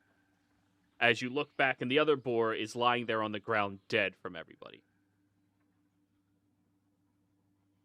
Yeah, I put a small pile of food down right next to me and rush back to the group. That was very loud, Bernie. I think we better move out of here as quick as we can. Meal? Oh, right. Sorry, I was just getting a bit enthusiastic there. One moment, though, and I take my axe and hack off one of the legs, the hind leg of the boar. Yep. You're just gonna leave the whole boar? It's bleeding all over the place. Lily, you're bleeding. Are you okay, dear? Oh, right. Lily nods and just kind of shrugs. You have a bit of a boar imprint right there. I'll take care of it, Lily. You look a bit. Don't look so good. And I go Lily- up and lay on hands. Lily looks at Tulsha and then points at Tulsha's bag of holding and makes like a wrap around a blanket kind of thing for the pig. I don't have the bag. Oh, I thought Shale. Shale had the bag. Yeah. Sorry. Redact that. Oh. It's at Shale. She makes that gesture. Easy enough. Well, you heal for 10 hit points. Hey, nice. Alright, In this I time- don't need all. You don't need all 10? Yeah, I only For- need 7 to be at full. He'll heal you for the amount that you need. It's fine. You're a paladin. You get to choose 1, 1, 1, 1, 1. Right, yeah. Yeah, that's true. So it's 7. So in the time that you guys all do that, you see that other boar charging backwards, but then it just starts eating the food. Then it looks over at the dead one and goes back to eating the food. We better keep moving along. I can grab that thing if you need. Why would you cut off? Oh, okay. Told him it was going to bleed all over the place. He didn't. let Yeah, that. All right. Well, Well, that's I figured it'd be better to carry one leg than the whole boar, but The problem is the blood, dear. The smell. It's okay. She grabs the boar and takes it over her neck and like wraps the tusk so it's like hanging off of her throat and just on her back. We need to kind of move out of this area quickly. Lily, are you sure you're okay? You seem to be doing all right, but... Oh god, the other boar's here. It sits down next to Shale and just like nuzzles her hand. He'll be fine. And I take out another piece of the fruit and like throw it off. But we need to get out of here before he comes back. These might have just been the ones on this area of the territory. Follow me. We'll stay a bit closer and don't try not to make too much noise. You see Shell just like kneel down for a moment, look around, and you can feel like again another tremor as Dorothy pops up next to her. And then she starts walking forward for a couple seconds, and you can't really, the sound, her steps are completely silent, and you watch as each step she takes, you feel like a small little tremor. And you can't really tell what's going on, but when you start following her, you notice that your steps aren't making any sound when you contact the earth. It's like it's soft. It feels like sand almost. And I'm casting Pass Without a Trace. Alrighty, now everybody re-roll your stealth checks. Hopefully not ones this time. And I will roll for the boar as well, as it is following your lead. It's your friend for 24 hours. Get it, but... Oh. Hey, that's good. Alright, yeah. There we go. This is looking better, everybody. Yep, alright, good enough. Cool.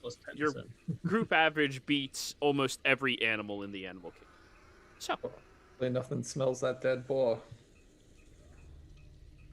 As you all begin moving through this area, heading further into the forest, tracking after whoever it was that you were tracking, you start noticing that this forest seems a bit different from many of the other places you have been in your lives, for each of you.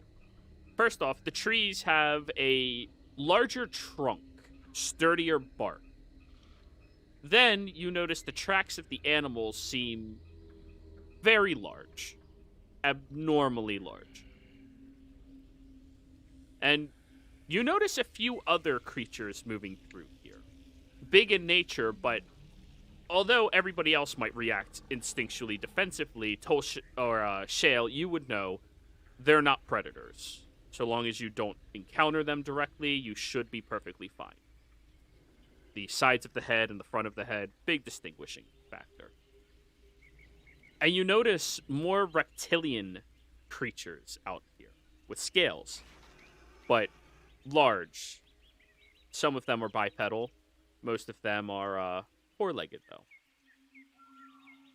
And then you see flying animals in the air, even the owls taking up the size of a very large branch by themselves. You think you're in a location that hasn't been touched by modern hands for generations.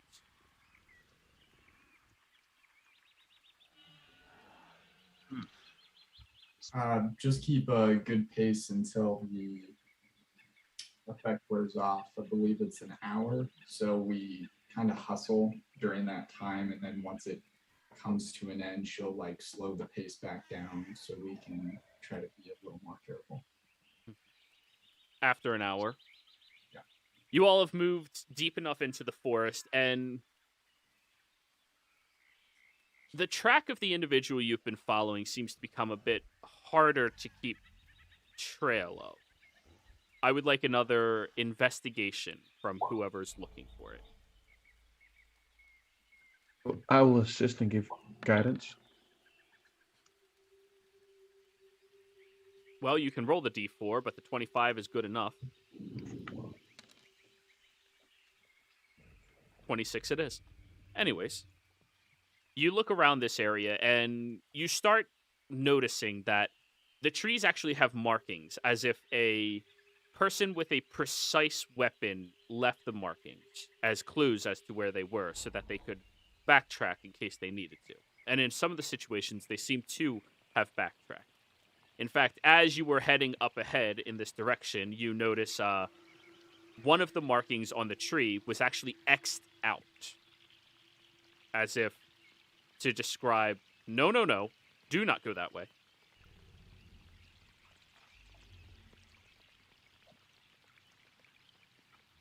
I say we go that way. Lily shakes her head and does like a no, no, no hand sign. I agree with my brother, obviously. Well, my twin, obviously. Once again, Lily does no, no, no, no, no, no. Right. Well, any idea where we should go then? Lily points. I'm assuming there's a mark that doesn't have the X. Yeah, Points further in that away. direction. Right.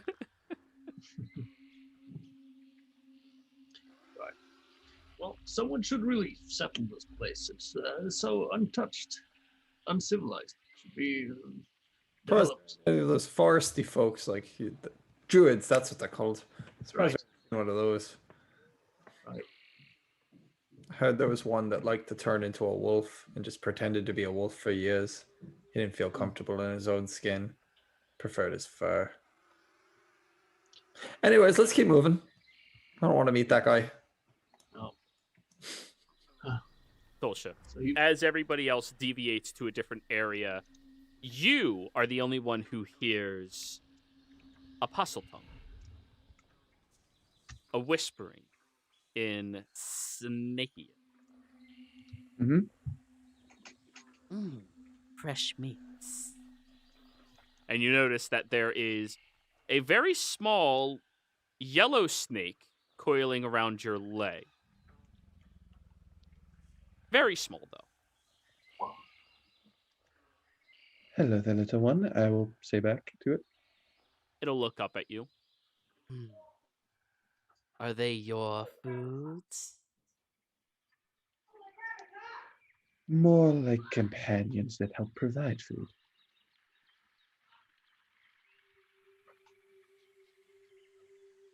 Can I Applause. has one? And it, like, moves its tongue over towards... Who's the smallest in the group? Lily. Probably Lily. Yeah, it, like, wiggles its tongue towards Lily. Kurt and Bernie aren't actually that tall or anything. Yeah, Kurt and Bernie are pretty short too. How tall are you guys? What was it? 5'4" 6. or something? No. Yeah, we're about Tom Cruise's height. So, like, 5'6". Okay, or 5'5". Lily, how big are you? Tall wise, 5'8", because Dragonborn are actually relatively tall, but probably The rest of you is... Yeah. Okay. Then it would probably say that about your Tuscadillo. Daphne. Dorothy. Dorothy, thank you. The boar is only with us temporary. You could have that one if you wish to come along with us. Bring it to my den. We will all feast. Indeed. I'll pick the little snake up and put him on my shoulder. You all see a yellow scaled snake that I don't think any of you could know what it is. Shale, you have too low of a modifier to roll high enough.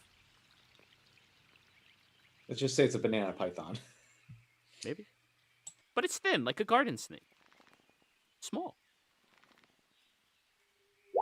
No snap. Don't step on snake. I is small. The rest of us can't understand what it's saying, right? Oh no, but you do see Tulsa is like back at it. What's what's with the snake, Tulsa? He is a little guide for the area. All he wishes in return is the boar. Full bore. Yes. Well, I'm keeping the leg. We have two of them, so why not?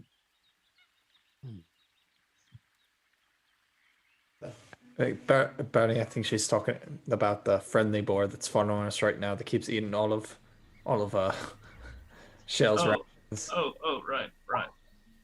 That boar.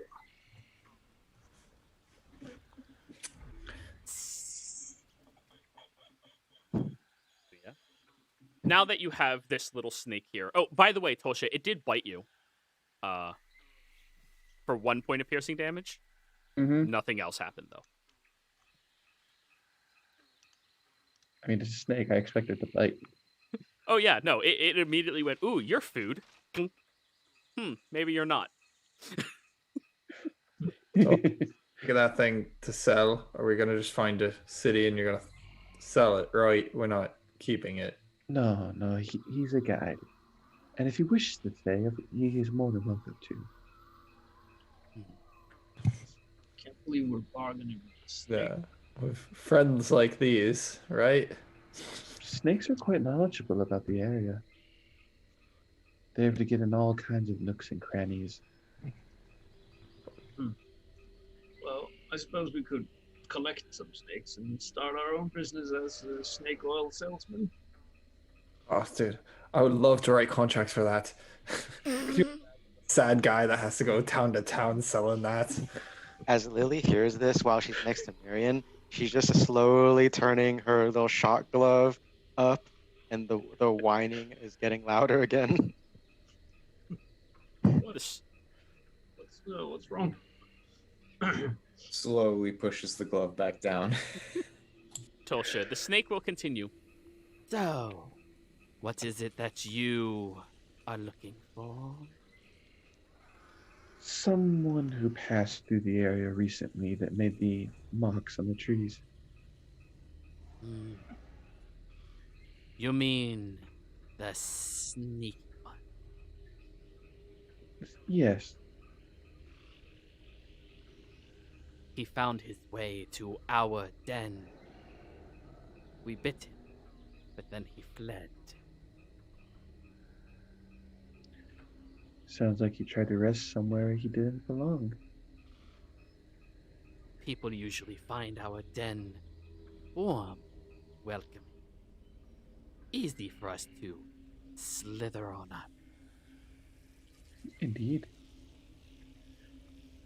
Then it went that way. It gestures with his head, the direction Lily was pointing of everybody. Really? Over towards Congo's side. Who's Congo? The big one looks similar to... Looks at you all, and then... Marion, for some reason the snake's eyeing you up. That, but darker and way bigger.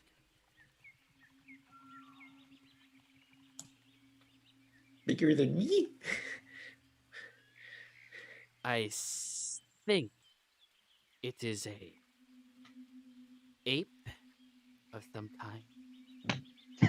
God. Kurt, you're muted if you're talking. Sorry, friend is over. Oh, no worries, no worries.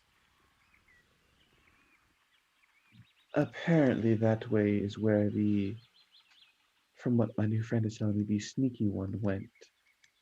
Towards the side of the jungle controlled by a giant ape named Congo. That is bigger than you, Miriam. Lily holds up a sign that says, so he's the king. King Congo. I once had a donkey named Congo. Yeah, it was actually a really nice donkey. Don't know how long it lived till. No.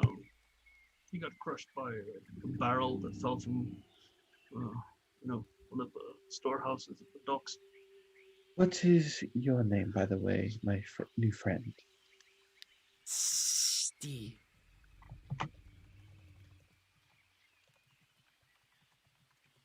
Well, Steve.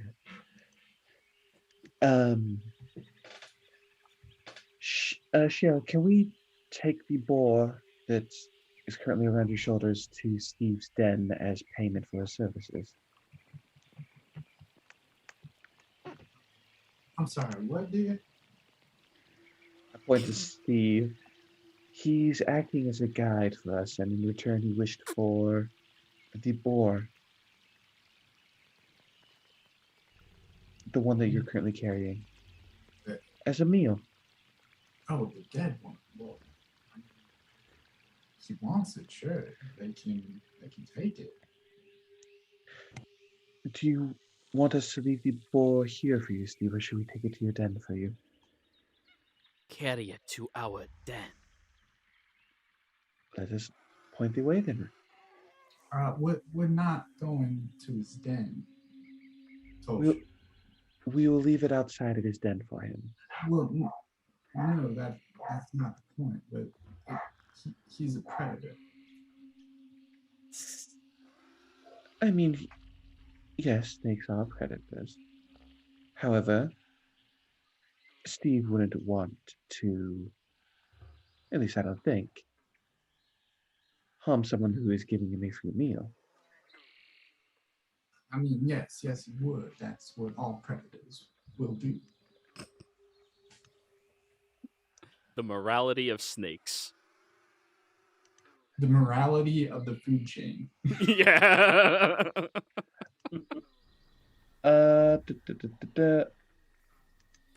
Shale, you would be fully aware that reptiles specifically don't have emotions.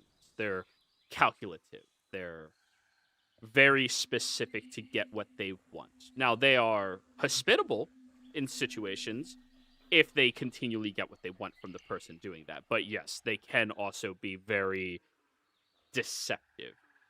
I mean, Shell ain't never dealt with no magical snakes, but she dealt with normal snakes. She knows how those are, so... Well, this appears to be a normal snake. It's just Tolsha has that ability to speak to it. And for the size of it, it is about from your middle finger halfway down your forearm in length. It's pretty small. Cast animal friendship up and ask, you wouldn't wish to harm us, would you now, Steve? Wisdom save? Ooh. 12. That's a fail. No. You shouldn't bring it back to my den. We would eat you all. I'm kind of upset my poison didn't paralyze you. Usually does. Well, that because... Thanks, man. Yeah.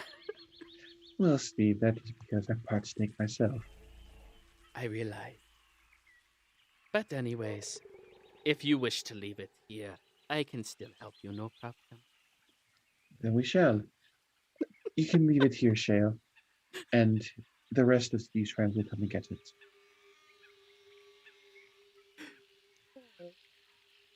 Trust the ranger. They know things. Yeah, right? I was hoping. Snake fight. Yay. Tolsha is your tank.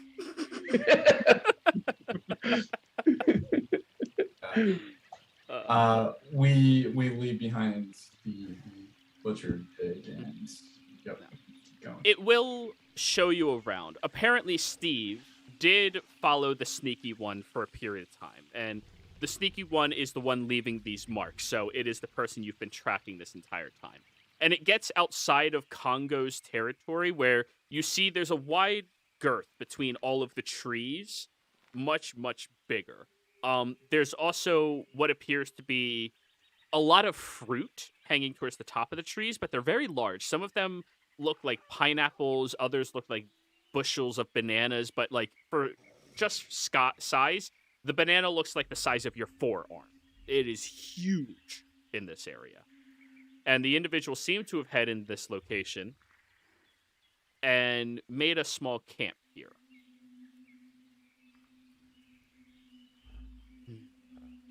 It moved inside after it rested. We do not go in. Congo does not like us.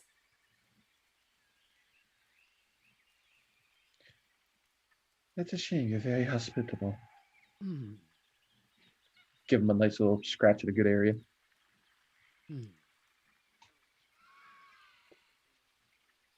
But anyways, I should be heading back unless you need something else. You also want to avoid Rexy. Rexy? Who's Rexy? It is the large reptilian creature with the little arm. Oh, please let us see this thing so the two of us can polymorph into it. Well, it depends how close you want to get at level 2. Yeah, I was just about to point that out. Yeah. And where is his territory so we can avoid it? It's right next to Congo's. The two of them stay far apart. How will we know when we've entered Rexy's territory? You'll stop hearing the forest. Okay. Thank you, Steve.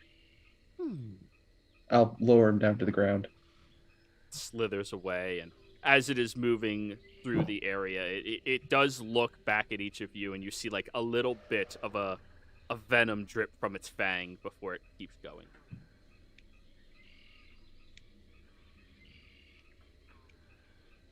Well, we should be quiet this area and be sure to avoid the area of the giant lizard with tiny arms known as Rexy. Can Lily do some sort of check? Maybe she's read about that. What kind of animal that describes? Roll me a nature check.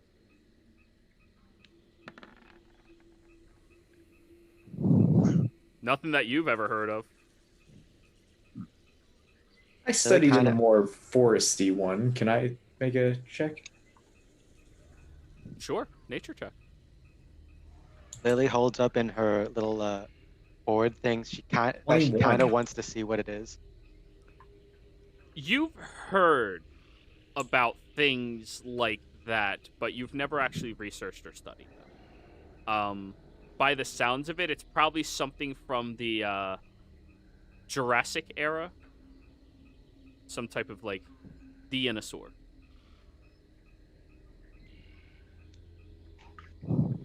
Shale, do you know if there are snakes big enough to swallow a boar? I've seen them pretty sizable. I wouldn't say a boar, not a full-grown boar. Maybe like a baby boar. A mega boar. I should hope not. I mean, if this... Well, Kurt got me thinking. If this snake wants to get the boar for another snake, then that snake would have to be really big if it's going to attempt to eat it. From what I talked with Steve about, it sounded like there was many of his brothers and sisters there. But don't they eat... Bernie brought up a good point. Don't they eat the whole thing whole? Not all of them. I mean, there's stories about giant snake creatures. There's like the Ouroboros and the Quetzalcoatl and... But a snake can't chew, right? At least, I don't think so. God, this forest sucks. Yeah, it's very hot, humid. I'm not How would enjoying they... myself. How would they go about chewing up the boar if it's multiple snakes? They would It has to be likely one really big one.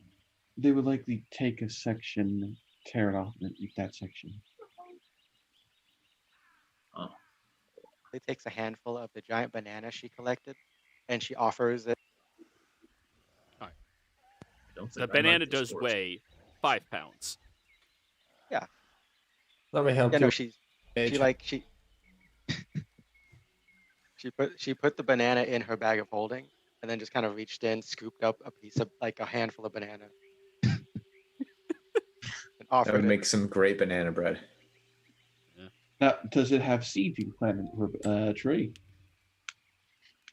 Yeah, how big's the seed? I Where do don't you know look for enough seeds about on a banana? bananas. I don't. It's a seed. That's very big for a normal seed. Like, That seed. You could say that is seed ready for an investment. Lily, can I have that seed? When we finish eating the banana. What? I gotta eat the thing. Well, if you want to get your own seed, and she points to the other bananas hanging in the forest. Colin, you're fine. Here you go. And she'll give her one of the ones that she cut down. Thank you. Add a banana seed. Giant banana seed. banana seed.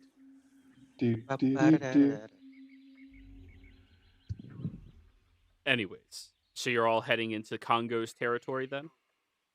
Quietly.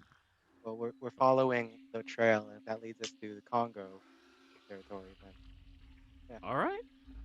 You enter inside, and the sounds of the forest seem to get louder. The sounds of all of the creatures that aren't growly or angry sounding seem to move through here much more easily.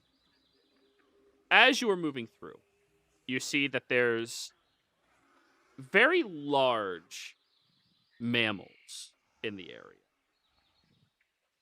But they all seem to be just eating leaves or eating bugs and other things. And even as all of you move around, they seem to watch you cautiously, but then move away. You continue moving through.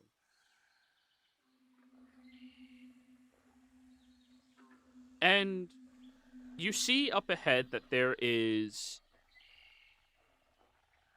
a vine that drops all the way down from one of the high up trees.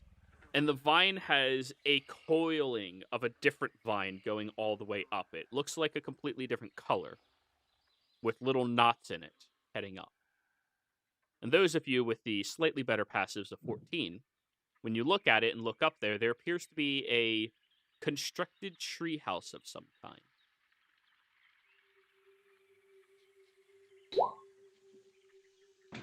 Here's someone staying up there. Perhaps it is who we're looking for?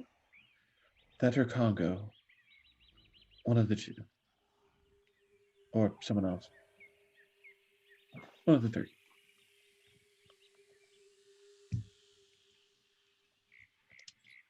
Doesn't entirely trust this vine, so instead she just opens her bag and lets the rope of climbing just kind of slither out and right next to it.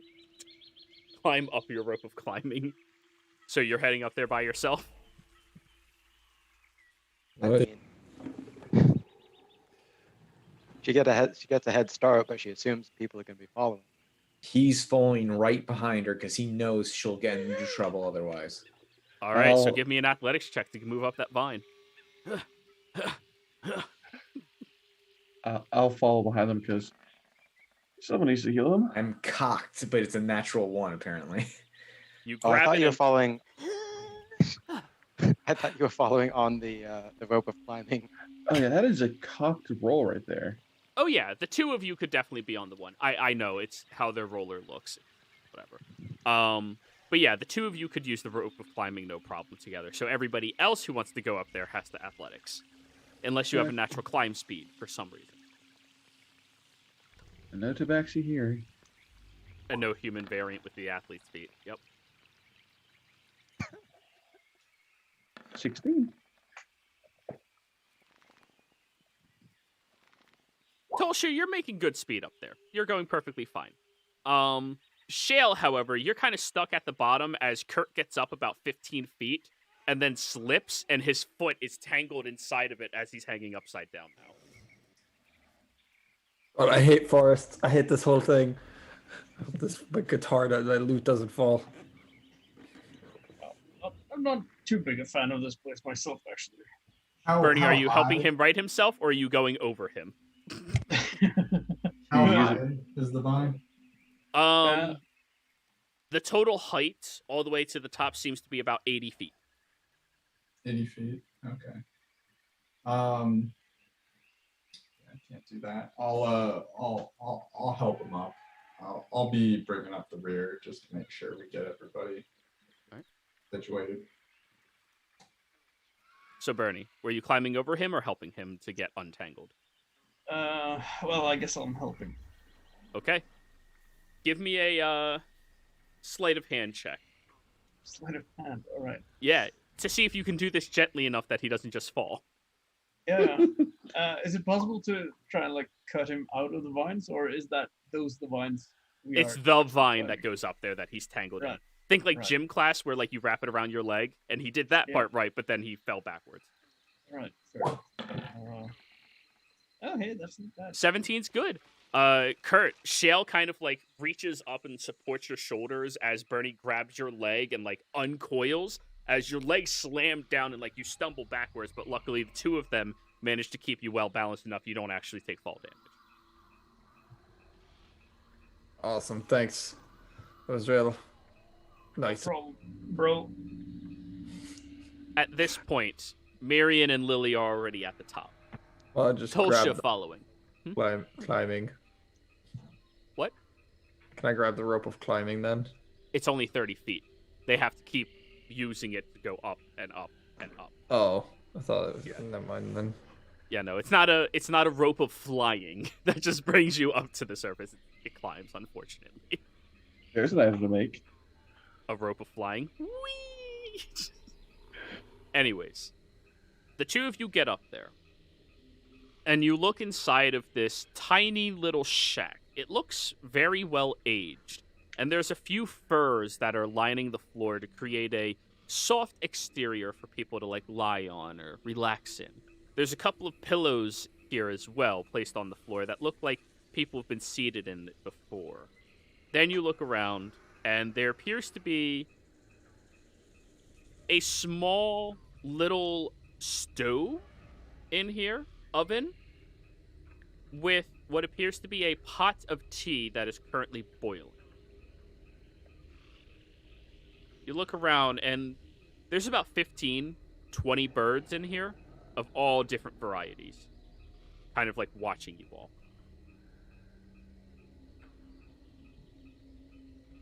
Oh. Lily waves at the birds. And then pulls out. Yeah, she'll pull out a bit more banana and see if the birds want to eat some banana. Roll me an animal handling. Fuck. So I climb up like, I hate climbing. Oh, hey. Yeah. You pull out a handful of banana and you start picking it apart to like make it smaller, and a few of the birds fly over and like hover in place as they're pecking at the banana, eating it from your palm. It starts tickling you a little bit. Oh. And that's where you turn on the shock ability. At this point, Tulsha and Bernie make it to the top, and the other two have to try again. I You hate two failed climbing. large enough that you have to do it again. Well,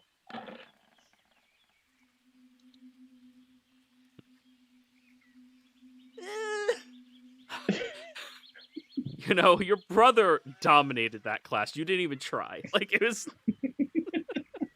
It's not my specialty, okay? I don't want to. While you were on the playground and he was doing the monkey bars and all of that shit, you were trying to sell all of the kids, you know, snacks that you stole. Like, it's different lives. It's Sell the snacks back to them. I don't want to climb the tree anyways. I'm just gonna be down here playing my lute. I'm gonna start playing the lute. does anyone have a rope we can tie together? I have one. We can. Lily, I do. Lily, when she's done feeding the birds, will go to the edge and let the rope of climbing kind of go down there again. easy enough. The two of you can just climb that. But anyways, up here, it looks sloppy. Not very well maintained. Like, whoever lives here or lived here has not used it as a greeting spot for people. More like it's just meant to exist. There's a few pouches against the walls and a few bags and other choice things. Everything looks hand woven and thatched into this area. There's not a lick of metal to be seen anywhere.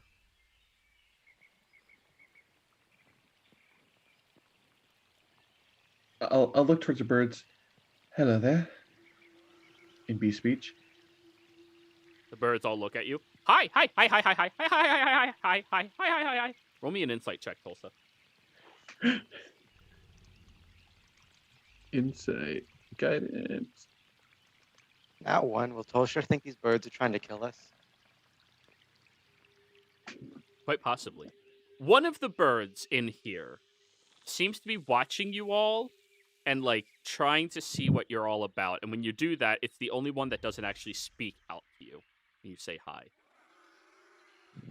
Seems to be more inquisitive. It has intelligent eyes. It also looks to be a blue jay. I'm going to look at that one.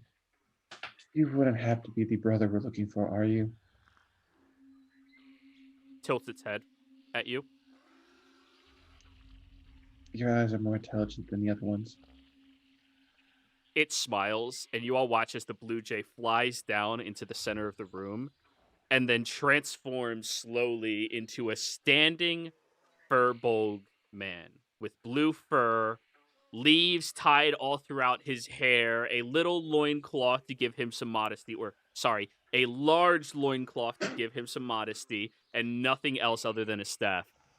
Hey, man, how'd you know? We're all brothers. How's it going? Would it be all right if, as a kind of a freak out reaction to seeing that, Lily throws whatever banana is left in her hand at him? Slap. Thanks. Your name wouldn't have to be Glendale, would it? What? No, I'm not Glenn. Did you happen to... I think it's Congo, right? No, I'm Blueberry. Pleasure to meet you, Gongo's the Blueberry. big guy. He keeps the place safe. Oh. We were looking for a brother of ours that happened to pass through here. Steve described him as the sneaky one. Oh, man, you know Steve. That guy's a dick. He tried to bite me, but Yeah. I'm thankfully immune to that stuff. Oh, hey, you're one of those UNTs, right? That's Yes. cool. I met someone like you before. Really? All right. Yeah, a long time ago. Hey, do any of y'all want some tea? We got everything you could imagine. I grow it myself. Heck. That would be Is lovely, tea Blueberry. poisoned? Thank you. That's good. You ask if the tea's poisoned? Oh. No, no. Who knows? He pours out a couple of like wooden cups for each of you. Here you go. Here you go. I made this one myself.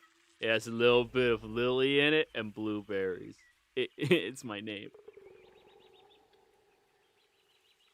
Smell it and then take a nice sip of it. It's okay, tea. It's not fantastic. It's okay. Hey, Shale, come over here and help me pull Kurt up, would you? I'm still on the bottom because I was helping. Well, no, the rope was dropped down to the two of you. I said you guys can climb up with it. Perfect. Yeah, the rope of climbing. So the two of you can be up here. It's no problem. Oh, okay. Yeah. So all of you are up here, and Blueberry looks at you guys. Yeah, man, sorry. I don't know about any nice brother types. I mean, oh, man. You guys aren't related to that dick, are you? Which one? What, the snake? Steve? Do we look like Steve?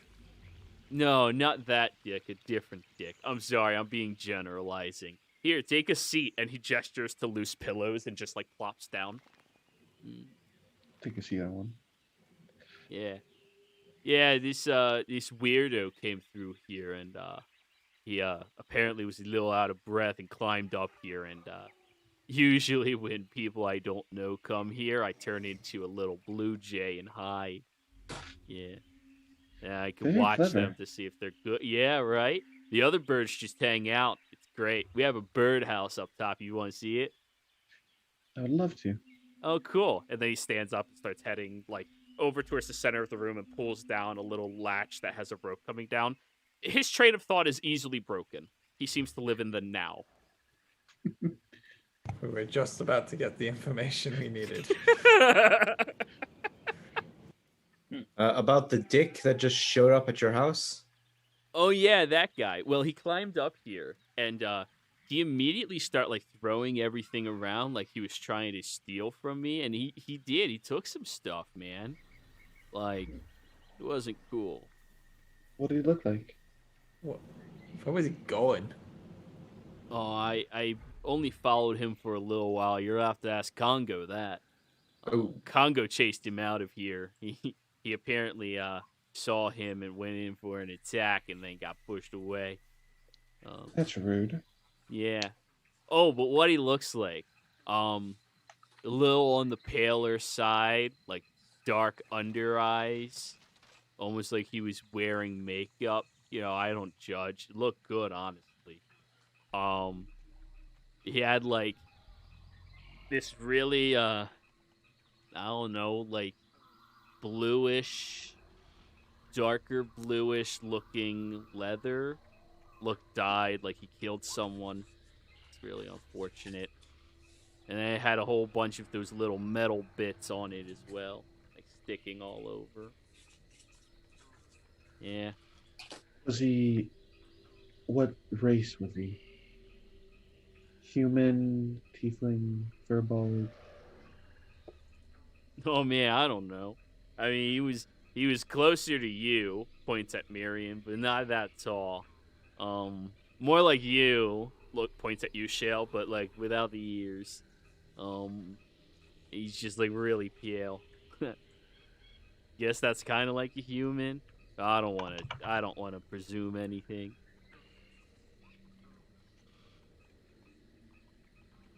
So, what did he take from you? Oh man, so like, I hey, don't tell any of the Salezos. I grow something out here and I sell it to a lot of the people in the area. And he took my purse, had all my money in it. Oh, Yeah. the purse that you got from selling illicit.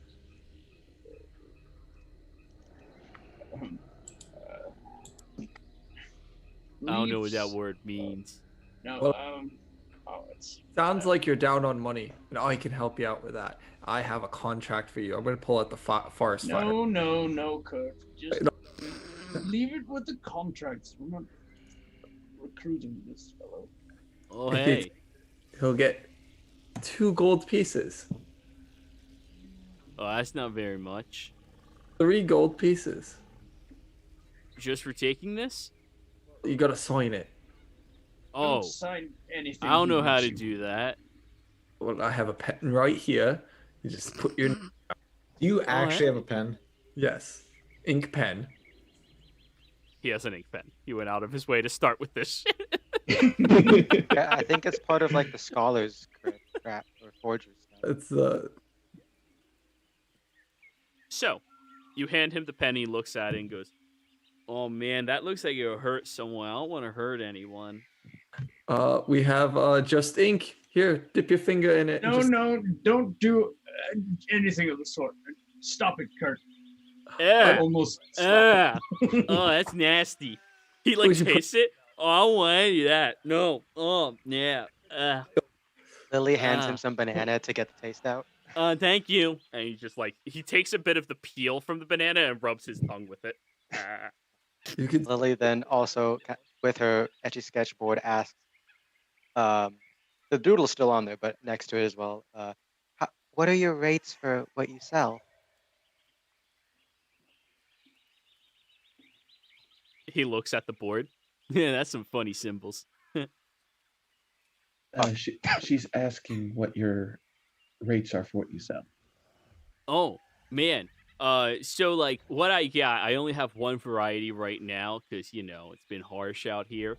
But I could sell you guys an entire pound of it for like 20 gold. That's usually what I do it as.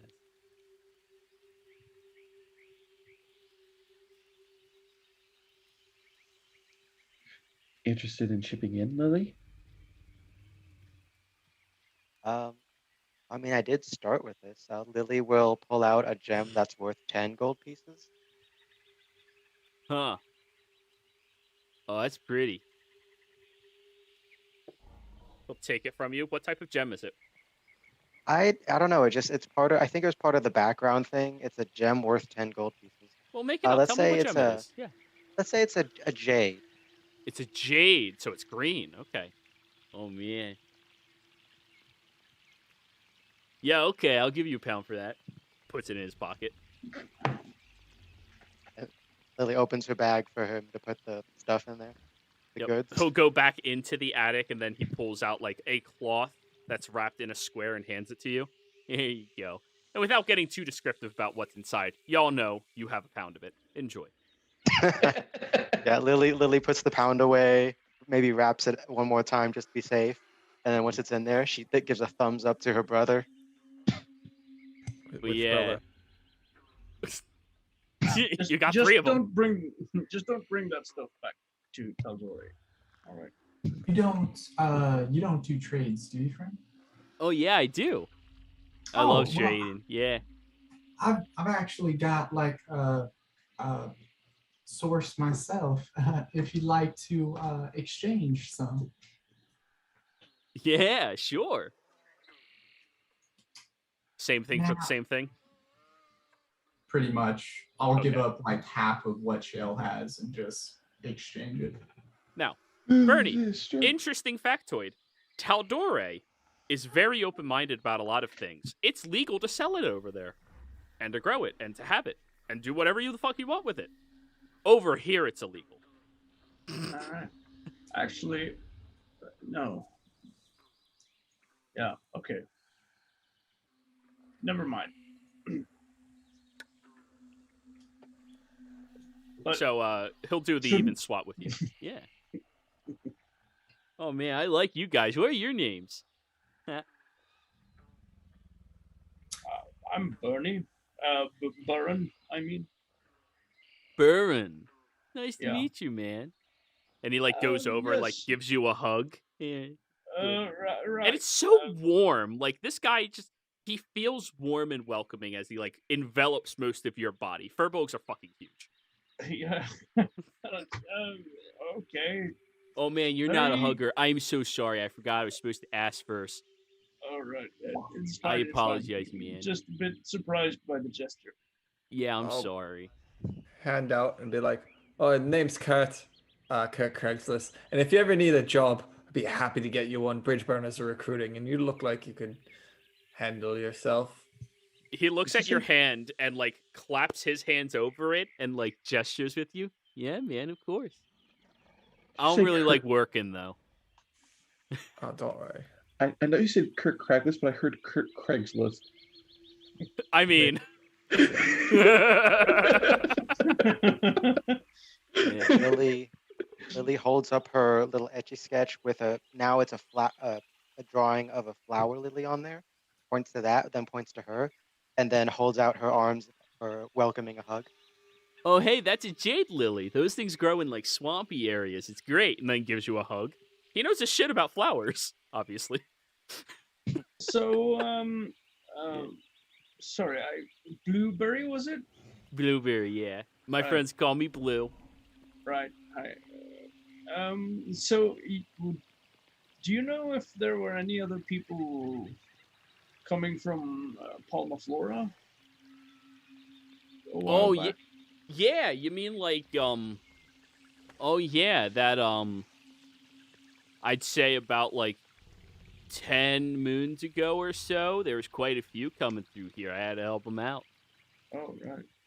Yeah. And, do you know where they went? Most of them I helped get out of the forest over on the other side. I tried taking them over to the, the Vesdawield forest. There's a pathway that leads over to one of their little towns out there. Oh. Do you have the name of the town?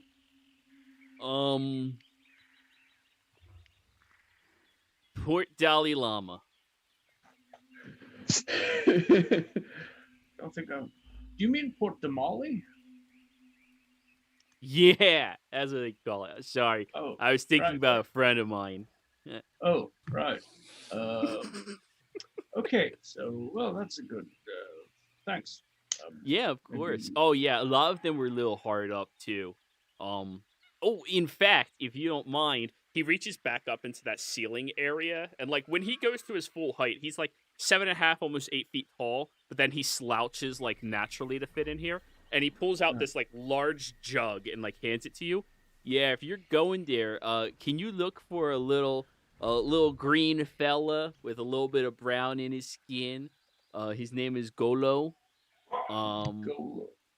Yeah, he had a Golo. real.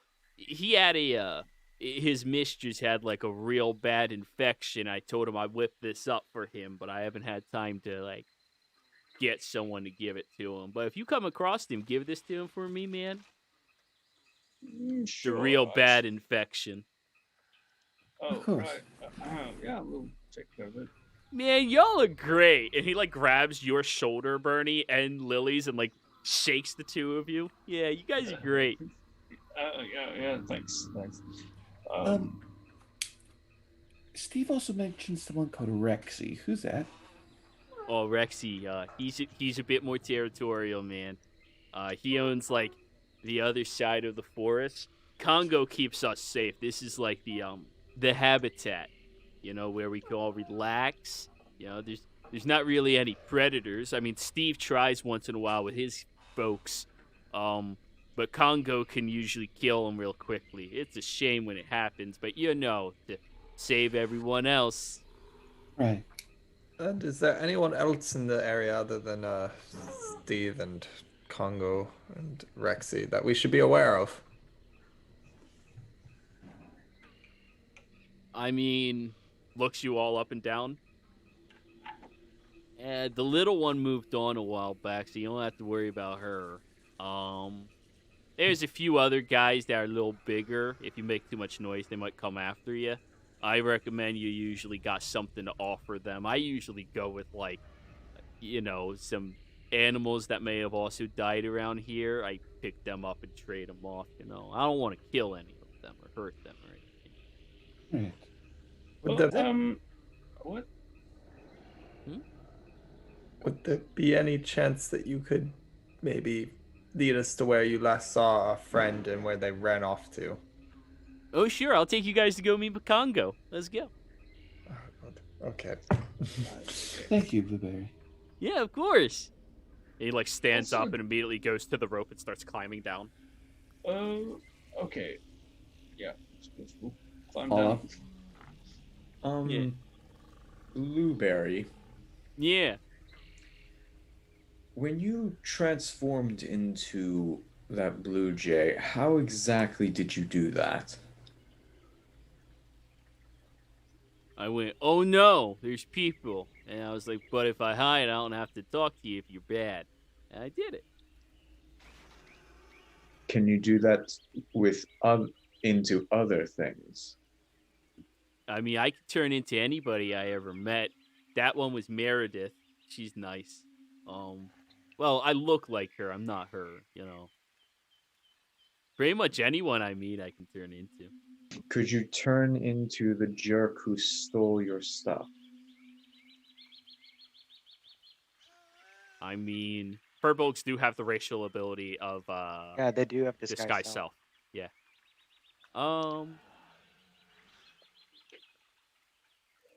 I mean, oh wait, let me read the spell. I think there's one restriction in the spell that would stop this.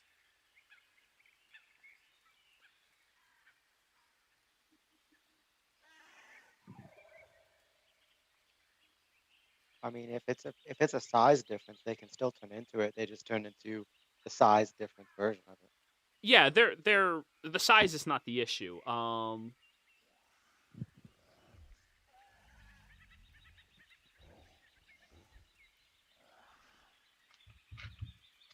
You must adapt the form that has the same basic arrangement of limbs. No, man, I can't do that one. He had wings. Wait, he had wings. Yeah. Yeah, you not That's- mentioned that? No. Oh. Oh, yeah. What kind of wings? Oh, like Vladdy. Is Vladdy a bat? Yeah, he's a fruit bat, man. Real nice guy.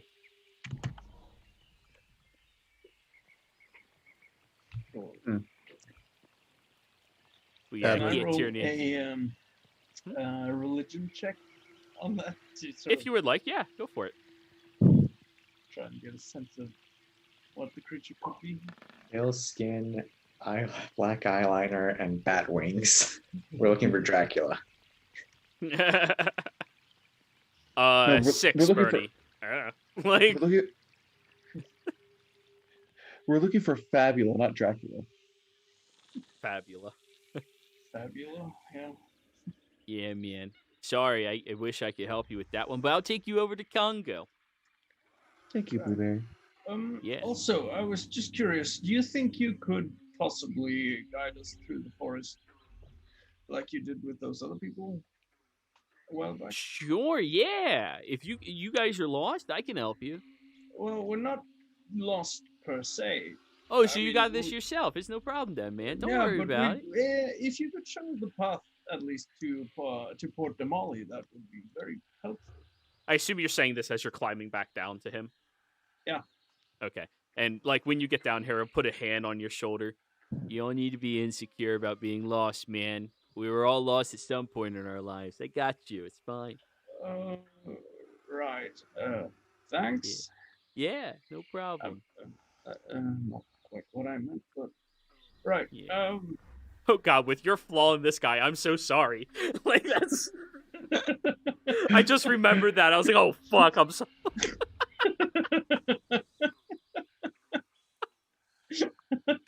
Oh jeez. Okay, that's great. No problem, guys. All right, let's go meet Congo, eh? Right.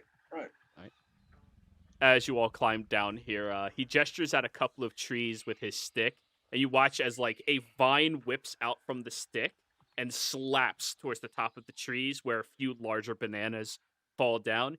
All right, guys, everybody gets one for him. He likes a gift. I'll pick up a banana.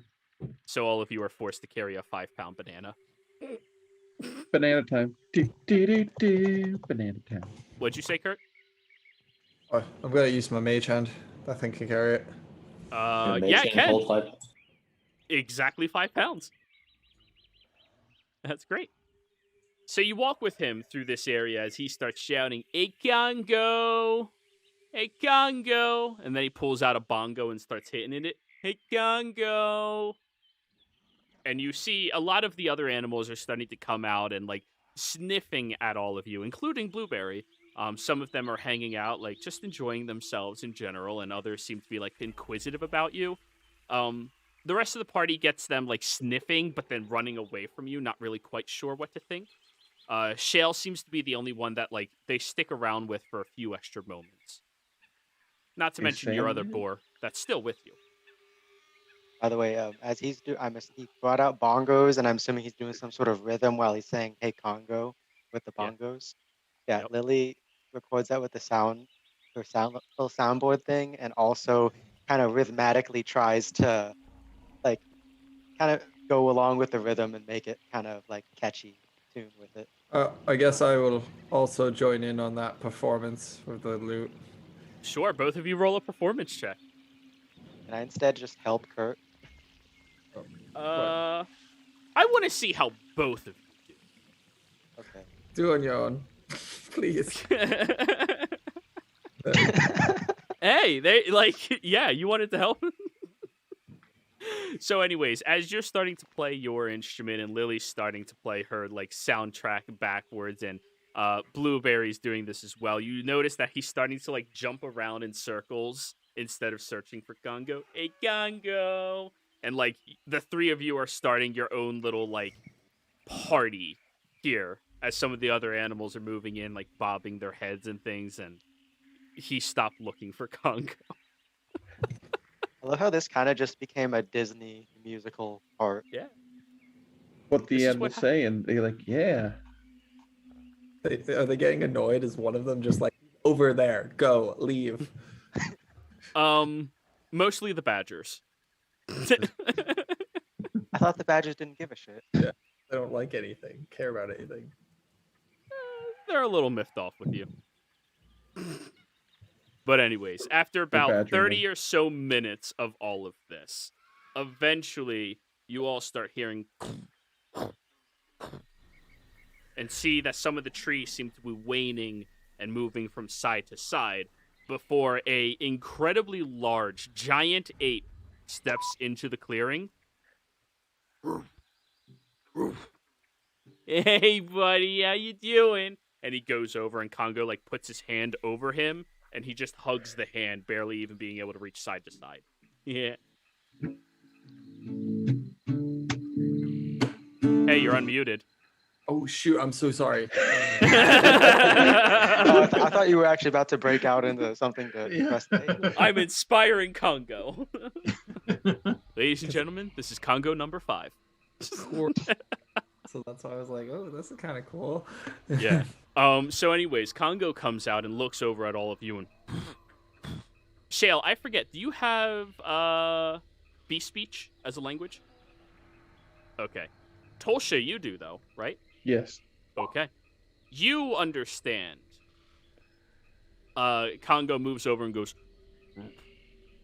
"Whoa, bad people, chase away." No, man, they're good people. They're good people. Hey, we drank some tea together. They're all right. Yeah. Then he turns around. All right, everybody, introduce yourselves to the big man. Give your bananas. Hello there, Congo. I am Telsha. Yeah. He's like, ooh, banana. Takes it from you and puts it in his other hand. And I assume one by one you each do the same thing of, here. Yeah. Giant, terrifying ape man. Lily will also kind of hold out her hands, like seeing if he'll let her hug his hand too. You do that and he like pushes his hand into you. Let me roll this. Oh god, that's so bad. Unfortunately, it's so large for you that you get like one finger and he almost like knocks you over trying to do that. Like, judging your size compared to a furbog is so much harder. And gentle is not something he's good at. That's fair. But yeah, you get to Wasn't hug his expecting finger. this. All right, big man. So they want to know about that asshole who came through here. Steve? No, not Steve. The other guy with the wings. Ooh. Yeah, that guy. Real asshole. Yeah. So, what do you look like? Pale skin. Bat wing. He, like, crosses his legs and sits there while unwrapping the banana. It looks like a normal-sized banana to him.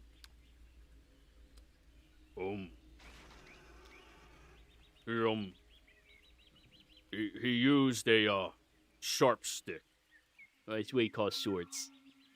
And he's not speaking common. I'm just saying it like him. Actually, I'll just have Blueberry translate since only one of you actually understands him in his language.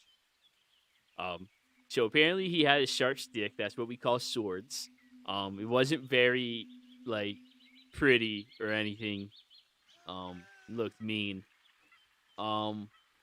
Apparently he wore the blue stuff all over him, but then he covered himself in mud and things to keep him, like, you know, looking more like the area. Yeah, that's a smart move if you want to move through places like this. Look like the area.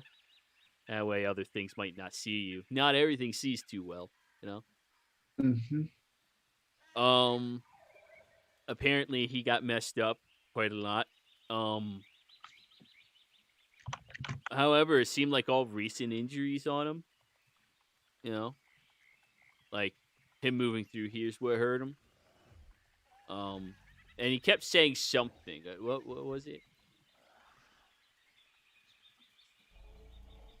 goddamn asshole. Yeah, he kept chanting goddamn asshole. I'm gonna find it. How Did he long cut- ago was this? Did you say? Oh man, it was one lunar phase ago. Oh, Shell, actually, you're proficient in water vehicles and navigators, right? I am. Okay. One lunar phase is a week. It's one phase of the moon's cycle. Yeah. One moon is a month, and then, you know. I assume he came from Palmaflora. I mean, maybe he didn't really talk to us. He seemed like he was looking for something and then took off running. Yeah. Quick out of game question too. Like he mentioned this guy, but didn't he also mention other people before that as well? Like, He wasn't it said like, the little one you don't have to worry about. He's pretty sure she's gone. He said all of the people from Palmaflora, which was 12 cycles ago, which was or 8 cycles ago, which is about a year. So that would have been when everybody was evacuating. And he said Steve, who was the snake, and then a couple of other animals. This is the only humanoid. oh, okay. Yeah. But yeah, Right. apparently he moved on through and he went over to Rexy's side after Congo chased him out. And Congo and Rexy got in a scrap. That's bad. Hey, how are you, man? And like he shows his bicep and you see there's a bite mark over his entire bicep. Does it look like it's healed, or does it need more healing? It's healed. Like it's like scabbed over at this point, but like you can see where a massive mouth went over that bicep. right. So this Rexy is kind of big as well, then. Oh yeah, Rexy's a little bit bigger than Congo. And Congo like and gestures at you. Yup, well, he got thumbs. Right. Yeah. Thumbs are the best weapons. Yeah, man. Yeah. Oh man, could you imagine not having thumbs? Yeah, that would be really bad. It'd be really awkward to hold a cup. Yeah. Yeah. Hmm. Yeah, small cups. So, should we be on the lookout for this Rexy if we're going to Port Damali? Oh, only if you go through Rexy's territory, man. You could come through ours, right, Congo? Yeah, he's happy you gave him bananas. Told you it's a good idea. Thank you, Congo. Yeah. It was on trees, right? Like all over the place. Well, it's this thought that counts, man. Okay. Just wondering.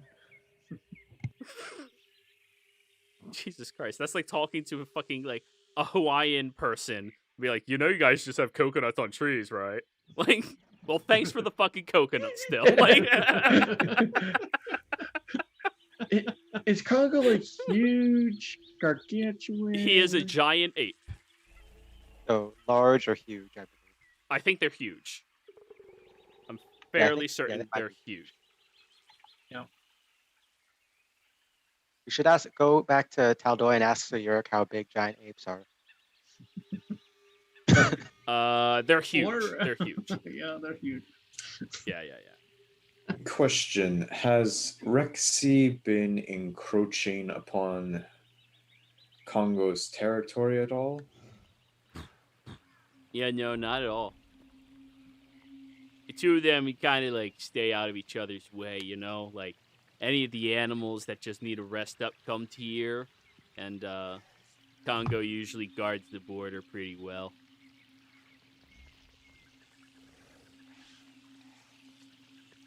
It's a real nice spot. Hey, if y'all want to move in, we have a few rules, but you're welcome to. I think we're fine. At least I am. Yeah, it's fine. But so this fellow, he went off towards Port Damali as well, right? Or did he go? I mean, he seemed like he was just trying to get through the forest. He didn't really know his way around here very well. Right, okay. Hence the markings he was making on the tree to try and find his path. We could Oh man, he's marking trees. That's bad. Yes, a little like slash through it. Oh man, that hurts him.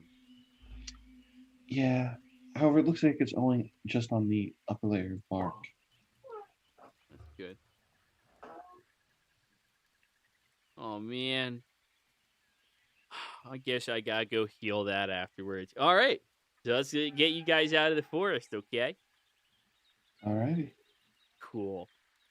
Then he will walk with you over through this section of the forest, which seems very dangerous, to say the least. However, thanks to him and Congo, none of the predators really want to move into the area. As far as non-predatorial animals go, Congo is the top of the food chain. And of course, Blueberry just seems like a guy that animals seem to like. For reasons. But anyways, you walk all together for a period of time until you come over towards a clearing outside of the tree's range itself. It takes you roughly until dusk to get out there. Actually, it would be about an hour after dusk at this point, because you wasted a lot of time talking with him and playing instruments with him.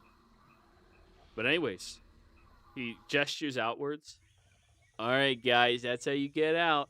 And you see right over there, there's a little pathway. And he gestures, and none of you see it from your vantage point. As soon as you get on that path, it'll take you, and you just follow it, and it'll get you over through the Vesda Weald, and you can go over to Port Damali no problem. All right. Well, thank you very much. Yeah, of course, Thank you guys. for helping guide us. Oh, yeah, man, anytime.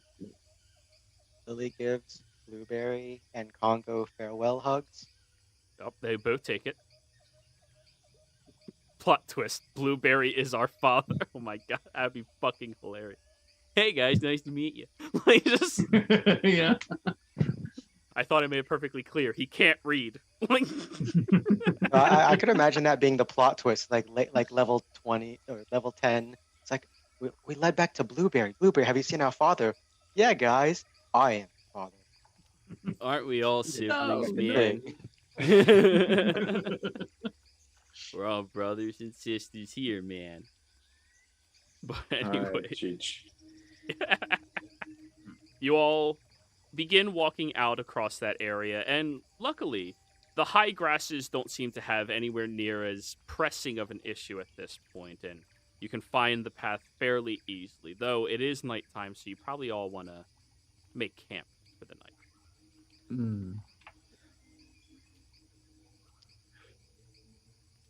Was that an agreement, or? Yeah. Okay. I mean, well, we've been up for not that long, I suppose, but. I mean, if you guys want to push into the middle of the night, feel free. I think almost all of you can see in the dark, right? I can just make lights. You're right. You could be surrounded by light. And draw all the attention to us and all the moth. Hey, Yeah, that's and your Lily that's your thing, not me.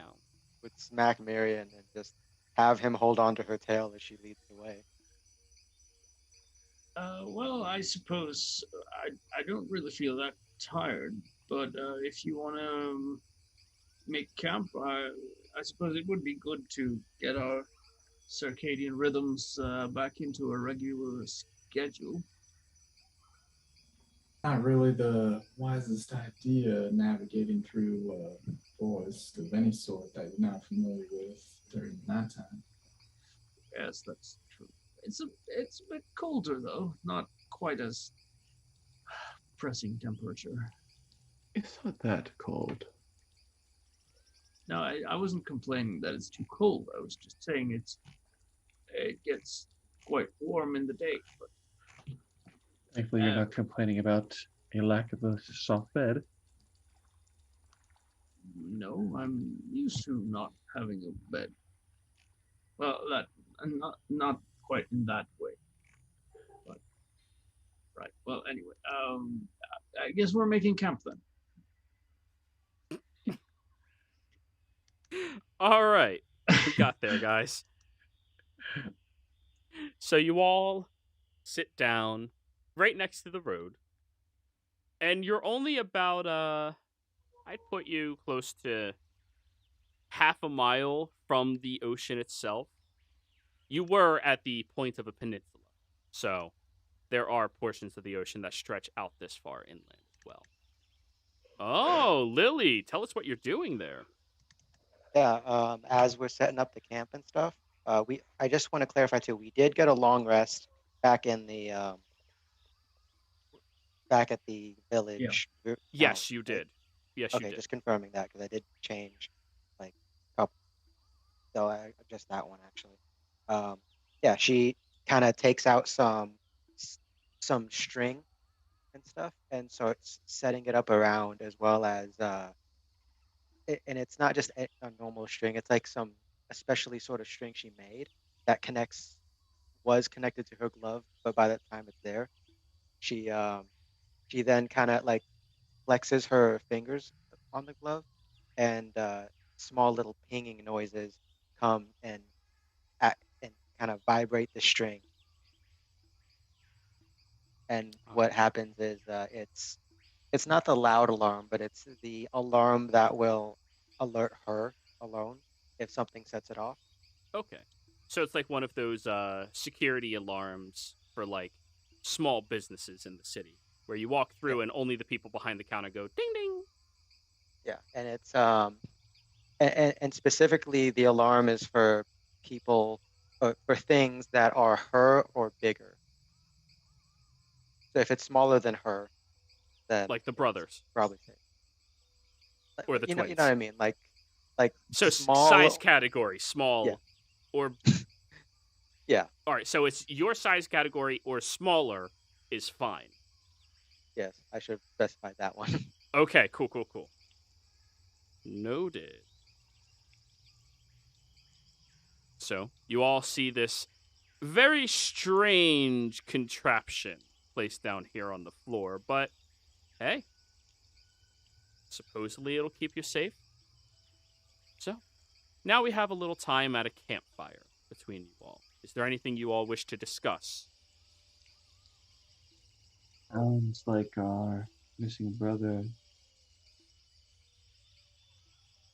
is a bit of an asshole. Right. But what was the thing that Blueberry said that that guy said something about he was also complaining about an asshole, I think. So He said, "Goddamn asshole, I'm going to find it." Perhaps he was referring to the inheritance? Maybe he couldn't find it? Or perhaps this is someone who is chasing after the sibling. Well, just a thought here. I mean, Lily, not to offend or anything, but it seems to me like maybe you weren't supposed to be here. I feel deeply offended, and you should be ashamed. Okay, sorry. Smacks the back of her tail. Lily's tail smacks back, and like she's trying not to show it from the front, but like she's got like this smirk going on. I didn't mean anything by it. Just that, if there was supposed to be only 6 of us who met here. 7. According to the letter. Yeah, 7. And there were 7 items in the bag, right? There was 6. There were 5 items in the bag. Oh. Well, 5 items in the bag, 6 if you include the bag. Well, the point is that if Lily wasn't supposed to be here, then someone else was supposed to be there. So to get her item, sort of. I'm not great at math, but if there's 7 of us and only 5 things in the bag, maybe the other 2 were already found. Right. Well, anyway, I suppose we'll. Not sure if this person we're looking for is our brother, at least just yet. The pale one with the wings, I mean. Either that's a Asimar or maybe some kind of Aarakocra. From the sound of the wings, it sounds like a tiefling. There's some tieflings with Wait. wings. I did not know that. Bat-like wings. How many other creatures that are humanoid have those? But he said he didn't have pointy ears, right? Not like hers. And points. It looks at Shell. Oh, right. Oh. Tall like Mirian, skin like Shale, bat-like wings. Wait, he didn't mean that the thing. I'm sorry. Whoever it was could change into like a bird or something now. Oh, I thought it was referring to Congo tall like Marion.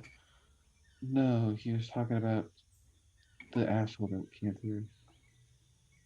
Looked kind of like Miriam, but a bit tall. He said looked like Miriam, but wasn't tall like Miriam. Kind of like Shale, but without like the ears.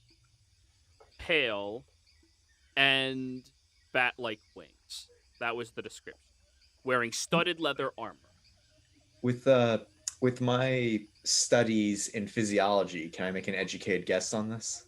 You may make a religion check. Good luck. Guidance. Are you inspiring him, Kurt? Yeah. Keep in mind, before level 5, that shit only recharges on a long rest. Yeah, I know. It's unfortunate. It is. So I did put it in chat. I heard but someone yell advantage before I rolled. What was that? Guidance. And Lily, I saw what you put. You're good. And I was going to say, does that count as helping, Miriam? Not at all. Dang it. So I have You're not guidance, helping so I him also have remember bardic? something. Yes. So roll a d4 and then roll a d6. Okay. Hey. Oh. Hey. 17 is not bad.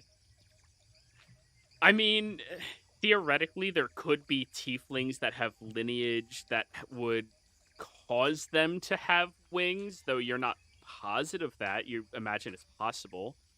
Theoretically, there could be other races that you just aren't that knowledgeable about. I mean, you unfortunately were in the only city in Tal'Dorei that wasn't hugely diverse. Yeah. It's like 95% elves, 5% other. You made up a small portion of that 5%. Like, it's... Unfortunately, if you would come across something, you might recognize it. But off the top of your head, you don't think you know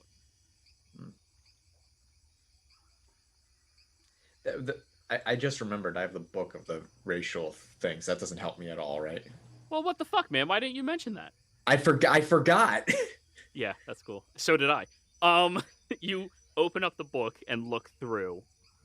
I'll give you advantage. Roll your religion check one more time, but the other dice stay. Okay.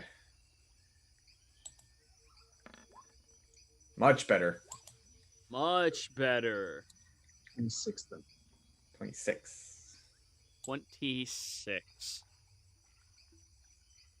Based off of the description that you were given and the fact that each of you do have a connection of lineage to something and looking at one another, presuming that this is in fact your sibling, you imagine it could be tiefling, but it could also be Asimar, as Asimars sometimes have fallen traits that give them wings that don't allow them to fly, because if you could fly, why the fuck would you walk through a jungle?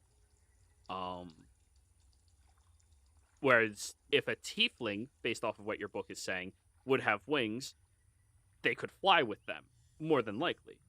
So you're leaning towards one of those two more closely. I don't really recall him mentioning anything about horns.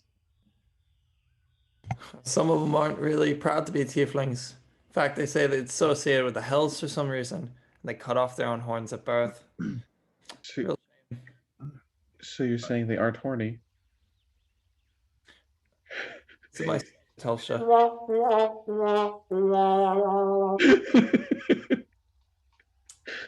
Given by the descriptors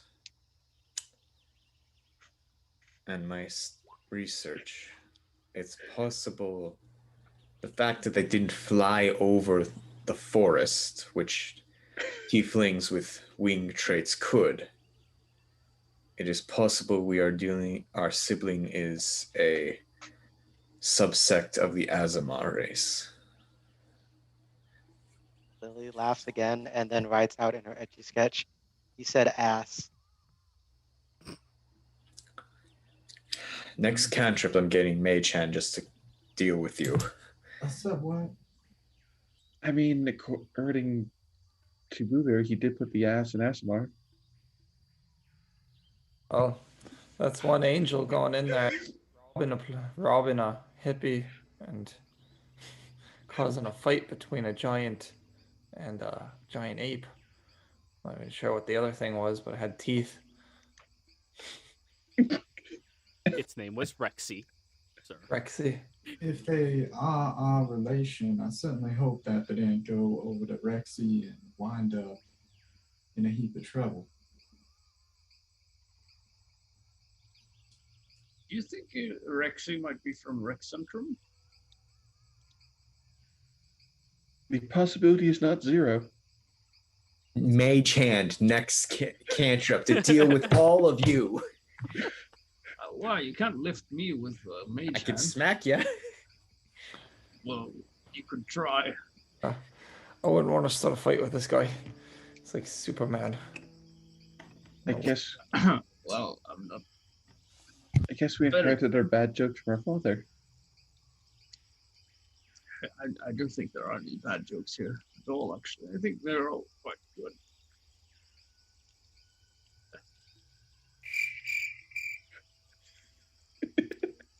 Okay. I'll just go to bed then. Alrighty. Are we doing watches, by the way? Damn it. We should be. We probably should. I can take the first one. Right. I'll take the second one then. I'll take last. Be with you then.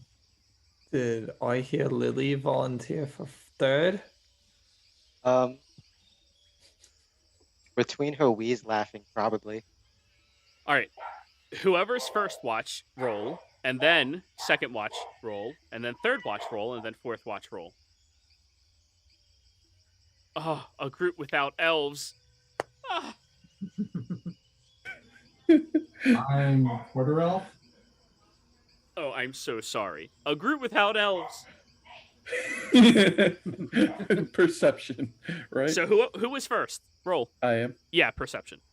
Got it. You have dark vision. Yeah, you're good. Yeah, go for it. 10. Cool. Second watch. How's it? Okay. Me?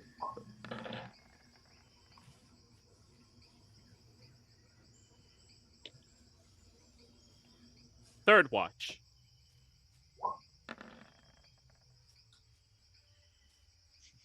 Fourth watch. Is it bright enough that I don't get disadvantage for no? Oh, he's okay. Size. Did Okay. notice my Oh, we mage? die. What'd you say, Kurt? Did Tulsha notice my mage hand? Oh. Wait. I don't know. Maybe. All right, I need you to roll me a charisma check, Kurt, and I need Tosha. Actually, you just need to beat Tosha's perception check. What the fuck? Something tapped you.